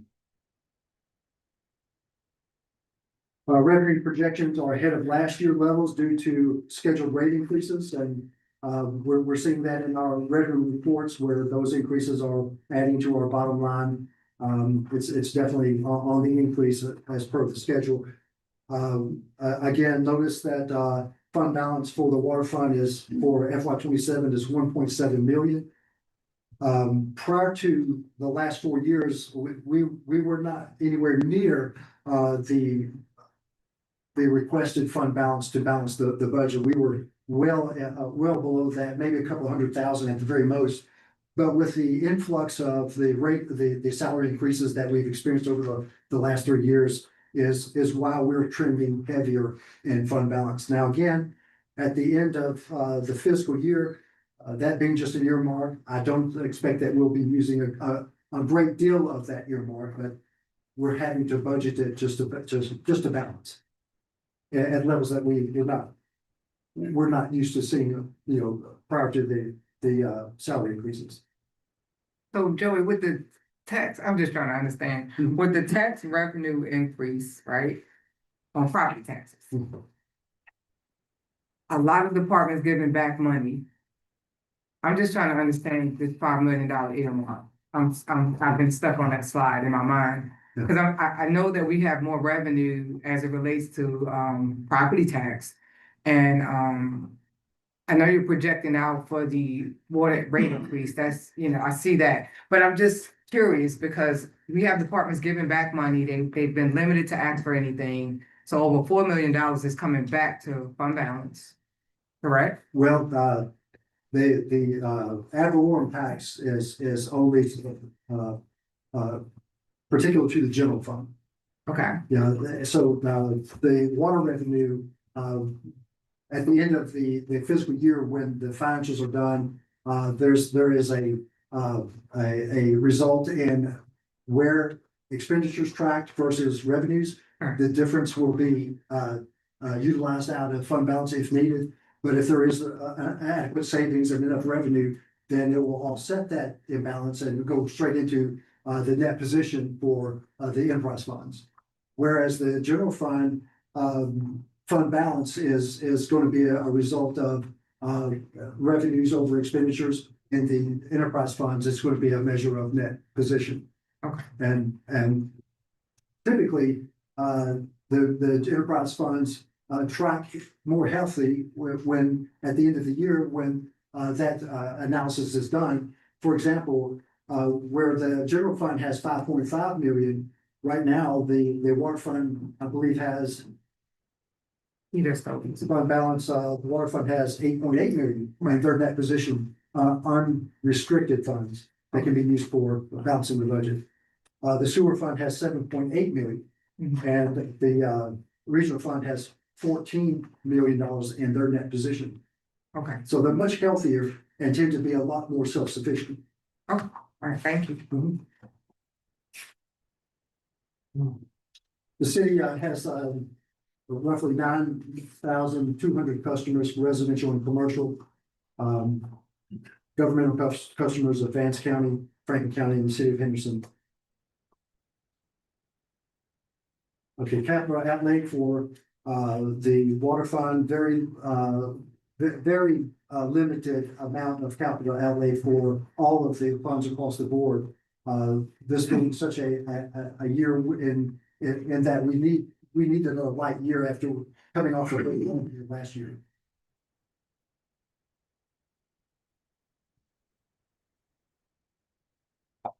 Okay, water fund debt service, as you can see there. Debt service that has been on the books for some time and won't mature until the mid 2030s into the early 2040s. Still have quite a ways to go to finish up this debt service payments. Okay, in the sewer fund, you can see there at the top 1.3 in an earmark for fund balance to balance that budget.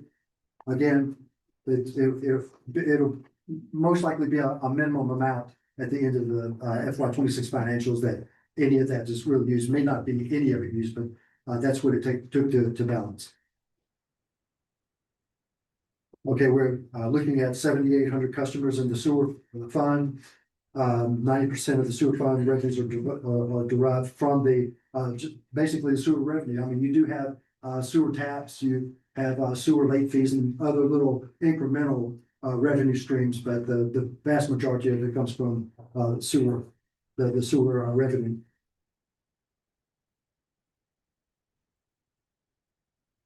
And we are seeing, so through those rate increases, we're seeing more revenue coming into that department. Okay, major capital outlay. Just some, again, lower hanging fruit for the department to handle and purchase in-house. Sewer fund debt service. Again, long-term projects for the sewer fund across the board. These are projects that have been on the books for many years. Okay, capital reserve funds, again, these funds are just contingency funds for any unforeseen occurrence that might need some immediate relief financially to take care of, whatever that might be, if it's a special project that comes up or emergency repair, those funds are there to draw from as needed.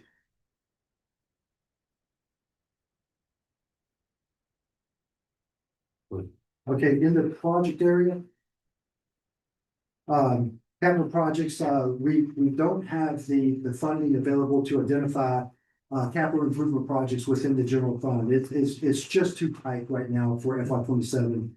And if something becomes available through the course of the year, through other savings, then maybe some lower priority types of things could be done, but there's just not enough funding to go for anything major at this point. In development, major housing projects continue to possibly be a near future reality. We'll see how all of that unfolds. And of course, in planning, the redevelopment line of credit is something we're working on now to see if we can pull it off. Grant projects, we typically have the police Bureau of Justice grants. We're still working on the Partive grant project with the splash park, and the CDBG project is one that's really come to closure, and we have another one that's just recently been kicked off. Next is just ideas and prospects for future consideration, or initiatives that could come into play in a positive way for the city of Henderson. Recognition for the budget process is pretty much everybody. This was a very difficult budget, as you can tell from my delivery tonight on where we stand. It's very sobering. Well, there's a lot of work to do. Of course, savings is going to be really a major part of the rest of this year and all through FY 27. Once we have more of a solid lead on where direction the data center will go, and maybe how quickly some of these developments come into play with Dabney Village and Aurora Lakes and other areas. We've got to capitalize on that through annexation and start getting some of that tax base growth that we desperately need. Very, very, very difficult budget. Okay, Joey, questions, council? There, Ellie, can I please have the floor? Thank you so much. Absolutely. Well, Joey, first and foremost, I just want to thank you, as you just mentioned, for the hard work that you, your staff, our city manager, and everyone has invested into this year's budget. Indeed, a sobering experience. However, I do thank you for, although a very constrained budget, for still, doing so in a way that is that tries to still capture all of the services that a local government entity or municipality must provide to their citizens. Again, I just want to thank you for that, for your time, for your dedication, and I believe that this year is such a pivotal time in Henderson's history, right? You reiterated plenty of times the possible data center project, but as well, I believe that's something important to keep in mind is negotiations that I know and I'm hopeful that will be happening with Franklin County. we have these two opportunities that may bring us revenue to the city or just completely turn the page for our city's history. So I am hopeful and for that, and thank you so much for your. Yeah. You know, the last three budget presentations were difficult in themselves, but this one is really an eye opener. And it's awkward. It's kind of awkward to really articulate in that regard until we can get into healthier territory. Yes, question. Back to the breaking news page that you had. You said that someone was interested in purchasing our communication towers. Who was interested in purchasing? And I have a question. I'm not very savvy with that kind of stuff. So in reference to the data center that we're hoping to come here, will that affect that in any way? I don't think that it would have an impact on you know, the whole data center deal. The name of that developer or that company for the towers, do you know what that? Off the top of my head, I believe it's something called Tricon. Tricon, yeah. And there's gonna be some others too. We're gonna try to contact more than just one. And see Okay, if so we it can get would, interest it would from- be more beneficial for us to sell it than to Well, lease, if you know, the tabs were different, I would recommend that we hang on to the leases because they continue to provide revenue over time. And they also have some healthy escalations for inflation. But that'll also factor into what the bid would be to buy them. and that's what I was thinking along the lines of, with growth possibilities coming here, we would look at more revenue coming in with leasing or renting, what have you, than just right out selling it. That's not, it's a one, I'll call it a one input opportunity. Yeah. We do an upshot, but then we're foregoing future revenue to do it. Okay. Is that 1 million for one tower or all three? Yeah. The same time, so- That doesn't sound like a good business deal.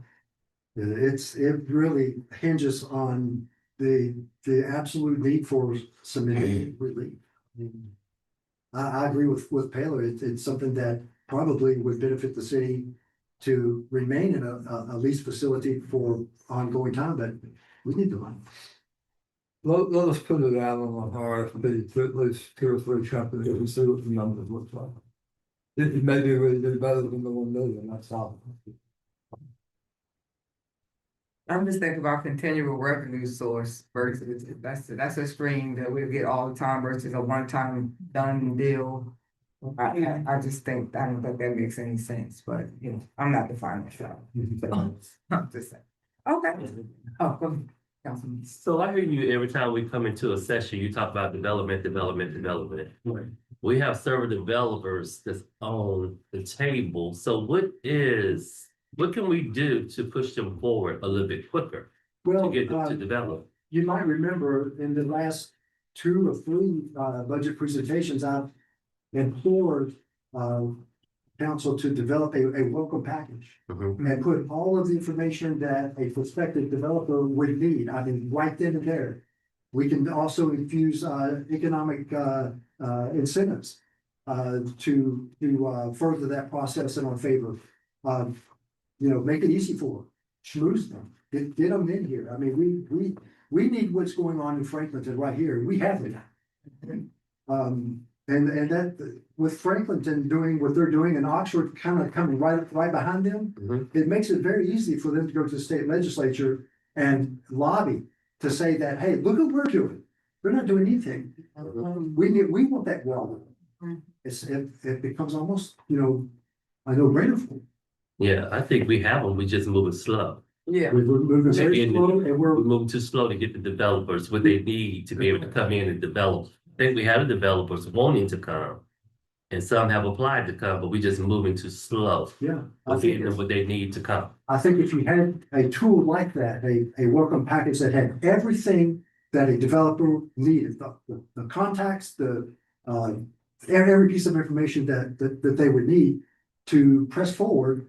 And then, you know, I think we come across as well prepared and easy to work with, and maybe that ball starts rolling faster. Well, we Like need to a get on one- top of that. Like a one-stop shop type document. Right. And because we have the collaboration with the county now, I just think that makes perfect sense. And you did say that last year in the budget. You did say that. I've been pushing for development. I'm sure my colleagues around the table are doing the same. We just gotta push a little bit harder. I agree. Yeah, go ahead, Councilwoman. And it's easy to walk the walk, but talking the talk is a whole new different ballgame. We talked about it enough for some houses to come up. And it's a breakdown in communication, because when the developers want to talk, the people they want to talk to they're not listening, or they're not responding, and that's an issue. It's just like, Councilman Venable said, there have been people that come through that even had their own money that wanted to develop on land, but they were pushed to the side or put on a back burner, or it was or it was some way that they orchestrated it so that that particular person, because I was getting ready to say something, I didn't care how nobody felt about it. I just felt like it might have been some backroom deals done. And I don't like that. If you got people that want to develop property here in Henderson, let them develop it. Let's not hold this back for certain people that we have on our mind to get those properties. And I feel like a lot of times when these people come here to develop land, to develop on land, let them do it. If they got their own money, it's not gonna cost the city. Why are we being slowful in what we're supposed to do? Well, case in point comes up, I think it was maybe, a couple of years ago, where that developer came in and gave a presentation on this little tract that was over there, between Fernwood and Ruin Creek Road. And they were gonna put that thing in, and I was like. I was thumbs too, up on Joey. that. And that thing got killed. Yeah. And I hated to see that. That would have been a good start. Take Yeah. it low. That was a good track. That was, Yeah. yeah, it was a great development. Just- Yeah, you're, Uh, yes, ma'am, Protein. Yes, and Joey, thank you again for the hard next work that you do. And you have told us the year before, last year, revenue. Yeah. So we're hearing you loud and clear, and I would like to see where we can go this evening with developing maybe a committee to draft this package to developers. Maybe see who should sit on this committee along with maybe Ms. Tracy Madkin, Ms. Sandra Wilkerson, maybe council members, yourself, whomever else you think may play a great part in getting this. But even if I can be assistant, can we at least start drafting this package next week? Put a committee together. Sure. Let's not waste another minute. And I think this may just be one of the other low hanging fruit that you all say that we can take advantage of and get this city moved together, even by the end of the year. Absolutely, absolutely. I think. So could I come and set up a meeting with you next week? Absolutely, absolutely. Thank you. Let's get the consensus of the council though, because I think the council should have a say in this. So can we get a consensus that they form a committee to create this package for developers? Just a consensus. I don't see a problem. I don't either. Okay, so we have a consensus. Yes. All right, there you go. Okay, thank you. Thank Thank you. you. I wish I had better news, and it was a difficult budget. It was difficult to present because there's just so much intensity on what we need to do to get on a healthier path. Right. Thank you so much. Okay. Thank you. All right, move forward into reports. Mr. Attorney? Mr. Manager? Just a couple of quick things, Mayor, you, were kind enough to participate in a phone call with me, concerning the Howard show. Oh, yes. You remember that? Yes, sir. Yeah, and, that particular opportunity sounds interesting, but it also comes with a price tag. And so I kind of would like to put out to the council, some guidance. This particular show is called Empowered, and it's hosted by a celebrity by the name of Meg Ryan, is my understanding. It has a close affiliation with the PBS system.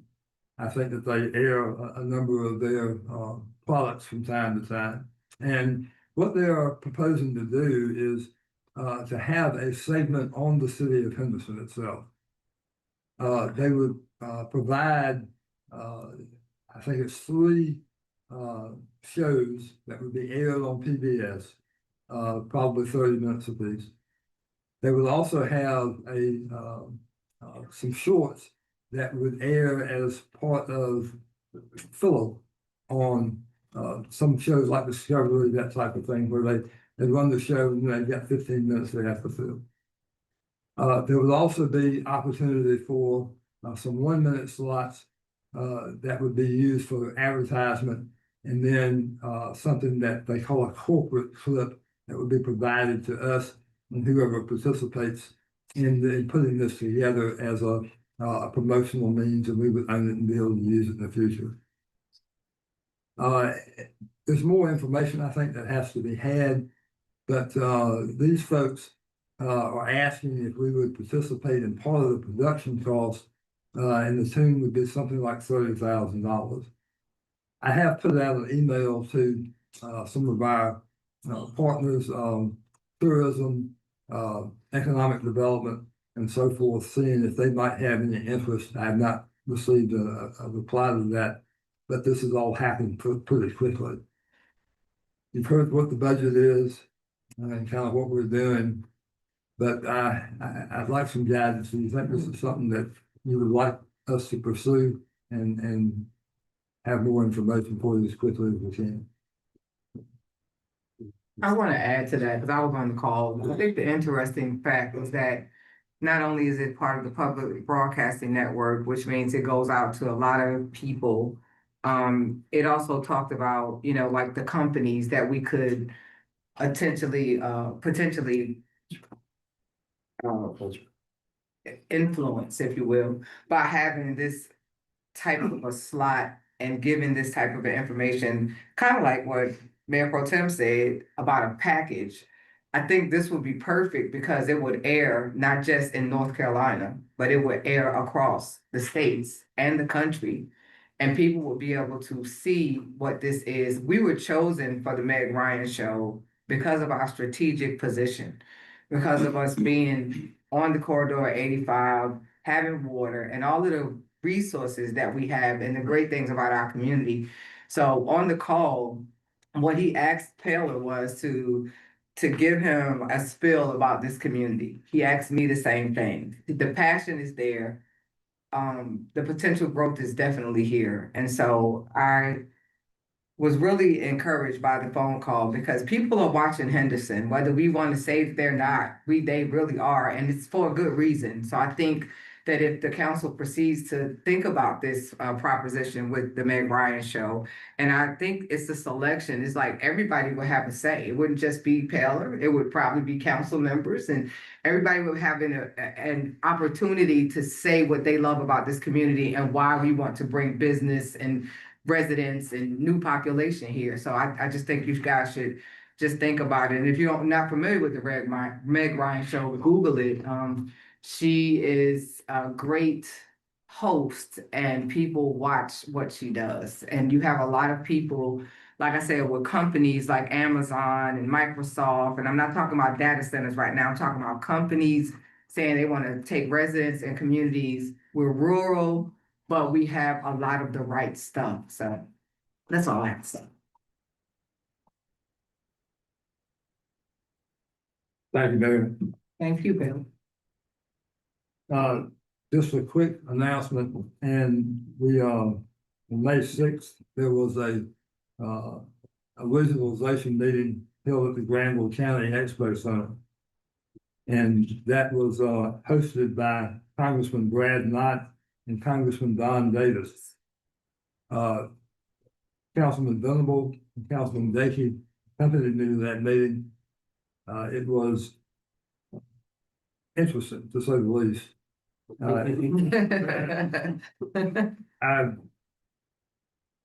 I wish circumstances were different, to where we could group with all of our surrounding counties, including Franklin County, and come up with a powerful way to move forward. Right now, I think we're fractionalized, and to a large degree, I think Henderson is standing alone. But that doesn't mean we're not without capability. So with the closed meeting coming up, I'll pause there, but at least you're aware that there are things happening. Sometimes I think your strongest battles are fought alone. And it's That's okay. It's okay. You finished? Yes, ma'am. Mayor Pro Tem? Oh, yes. Again, thank you. Good afternoon, everyone. Just a few brief things. I attended City Vision in Raleigh, North Carolina, last week from Tuesday until Thursday. Spent networking with colleagues, state representatives, and others, some from across the state.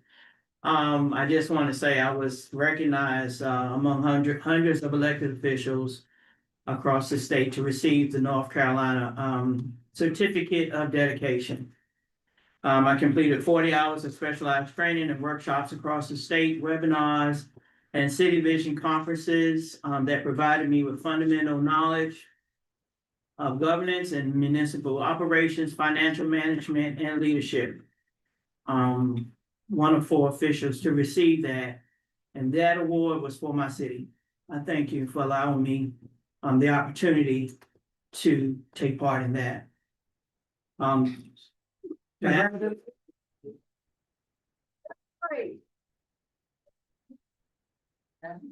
all. All right. And lastly, tomorrow is my community conversation on gun violence. If anyone is able to make that, I'm calling on elected officials, community leaders, parents, churches, schools, and the youth. We know that gun violence is impacting our city, especially our youth and young adults. And I just want to start a meaningful dialogue about prevention, awareness, and solutions. This is taking place tomorrow, May 12th, from 6 to 7:30 at the library in the State Farm room. Thank you. Thank you, Mayor Pro Tem. Thank you. All right, I'm gonna try to go as fast as I can. It's been a busy month for me. So, on a national level, I attended the African American Mayors Association AMA conference in Washington, DC, networked with mayors, 600 mayors from across the United States. I'm sorry. I identified some upcoming Emily funding opportunities. That was the funding that we received for the Day Savings Club and the day trading thing. They have a lot of funding opportunities coming up, which I'm going to apply for, food insecurities and some other stuff.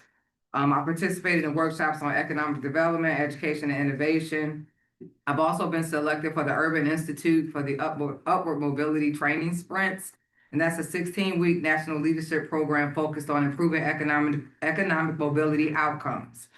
I attended, let me back up. At the AMA conference, I met with Colin Kaepernick. He is a philanthropist.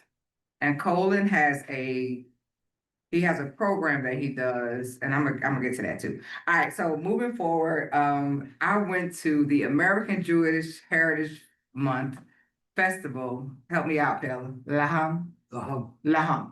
So Laham means to live. And so we were supposed to go to Israel, 50 mayors from across the United States, but because the security level is so high in Israel, we couldn't go.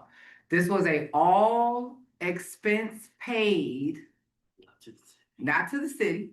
Thank you, Michael. This was given to us through the Jewish Federation. So that was a beautiful event. We went to a convening in Savannah. I joined 50 other mayors and signed a proclamation in solidarity against anti-Semitism. Learned a lot about Jewish culture, had a lot of Jewish mayors there from Florida. A lot of the Jewish mayors came from Florida. Had a son and father team, just really, really good information. Didn't know that Jewish people settled in Savannah in 1732. So that was huge for me to learn. And they have a big Jewish population. Half of the city is Jewish, which was beautiful. So we went to the synagogue, we saw the Torah, they had a 7-year-old Torah there, just great experience on a cultural level. I also met with the representatives from the U.S. Environmental Protection Agency, the EPA, in DC regarding data center development. The EPA is available to present to this entire board if you guys want. And they also told me that we need to, they recommended that we explore Lancaster, Pennsylvania, because they have framed it on the East Coast as it relates to those incentives that Joey was talking about and possible safeguards for our community. So if you guys get time, look at the Lancaster model. I think it's going to be very advantageous to read that. I attended the session on the railroad crossing elimination program, which you guys approved tonight for Payless to pursue. They do have $1.1 billion in federal funding available, and the application deadline is June the 8th. So thank you, Payless, for that.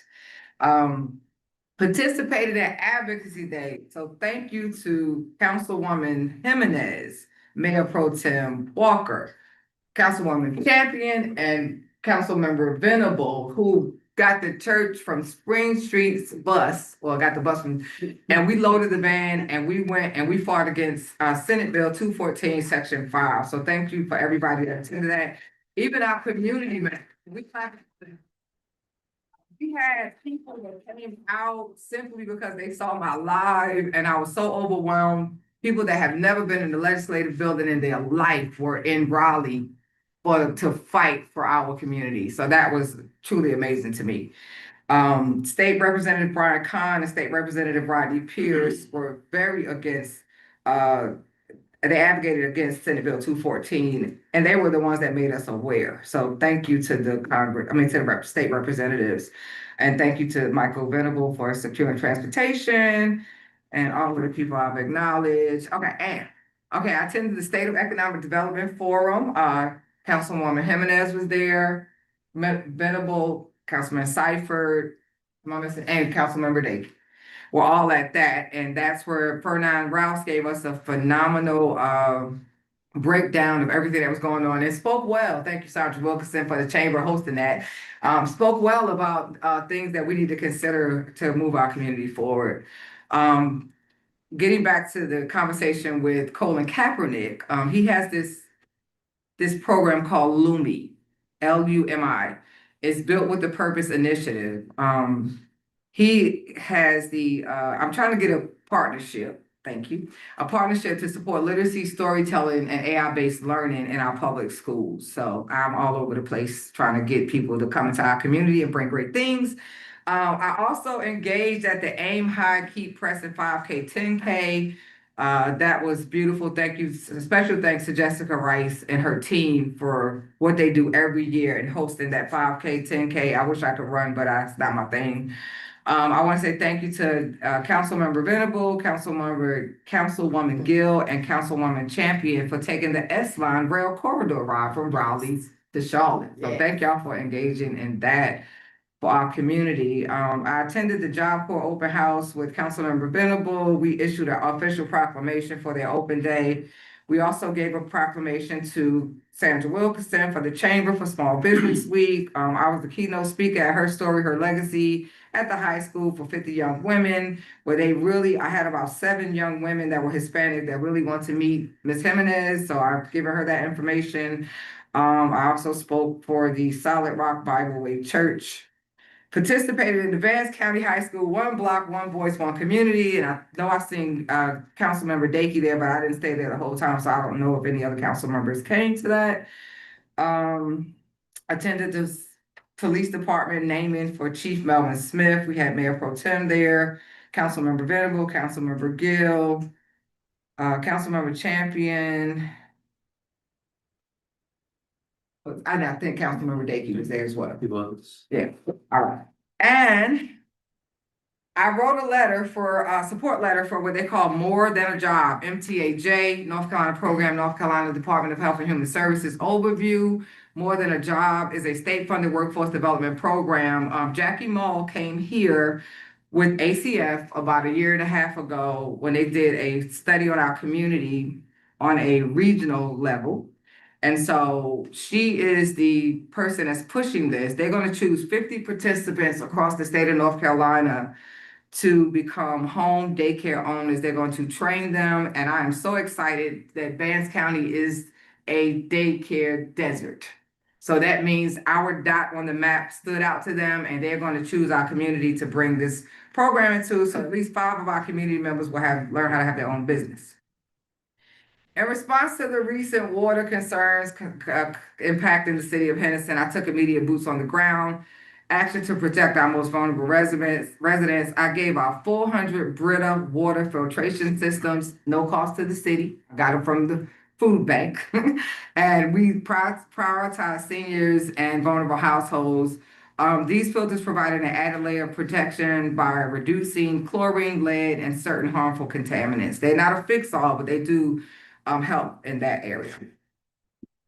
And I think had a meeting with Paler and state representative, Brian Kahn. Oh, and lastly, wanted to definitely honor those who protect and serve. So this is National Police Week for the people that have fallen in duty. And I have been selected for the Hunt Institute State Policy Fellows Program, so I'm excited about getting ready to do that. And my last thought is this. I will be speaking on a Medicaid panel as the mayor for the Health of North Carolina, a Medicaid educational briefing in Raleigh at the Nature Resource Center here on Thursday of this week. And that's it. Do we have a motion going closed session? We got a motion? Yeah. By Champion, who else? That's not even everything I did. I just did a little bit. Second.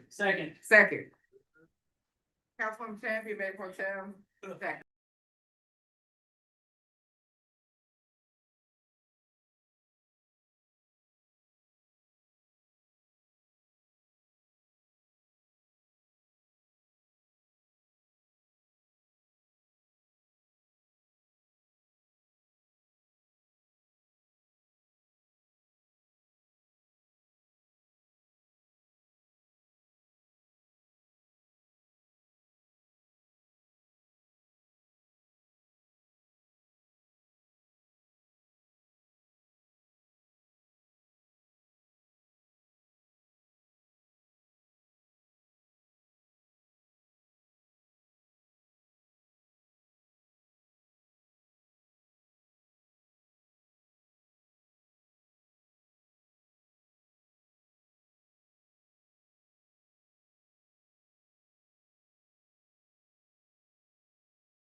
Side of homes that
Second. Okay, motion and seconded by Councilmember Venables, seconded by Councilmember Champion. Do we have a motion to dismiss? Yeah. Second. Yeah. All right, Councilwoman Champion and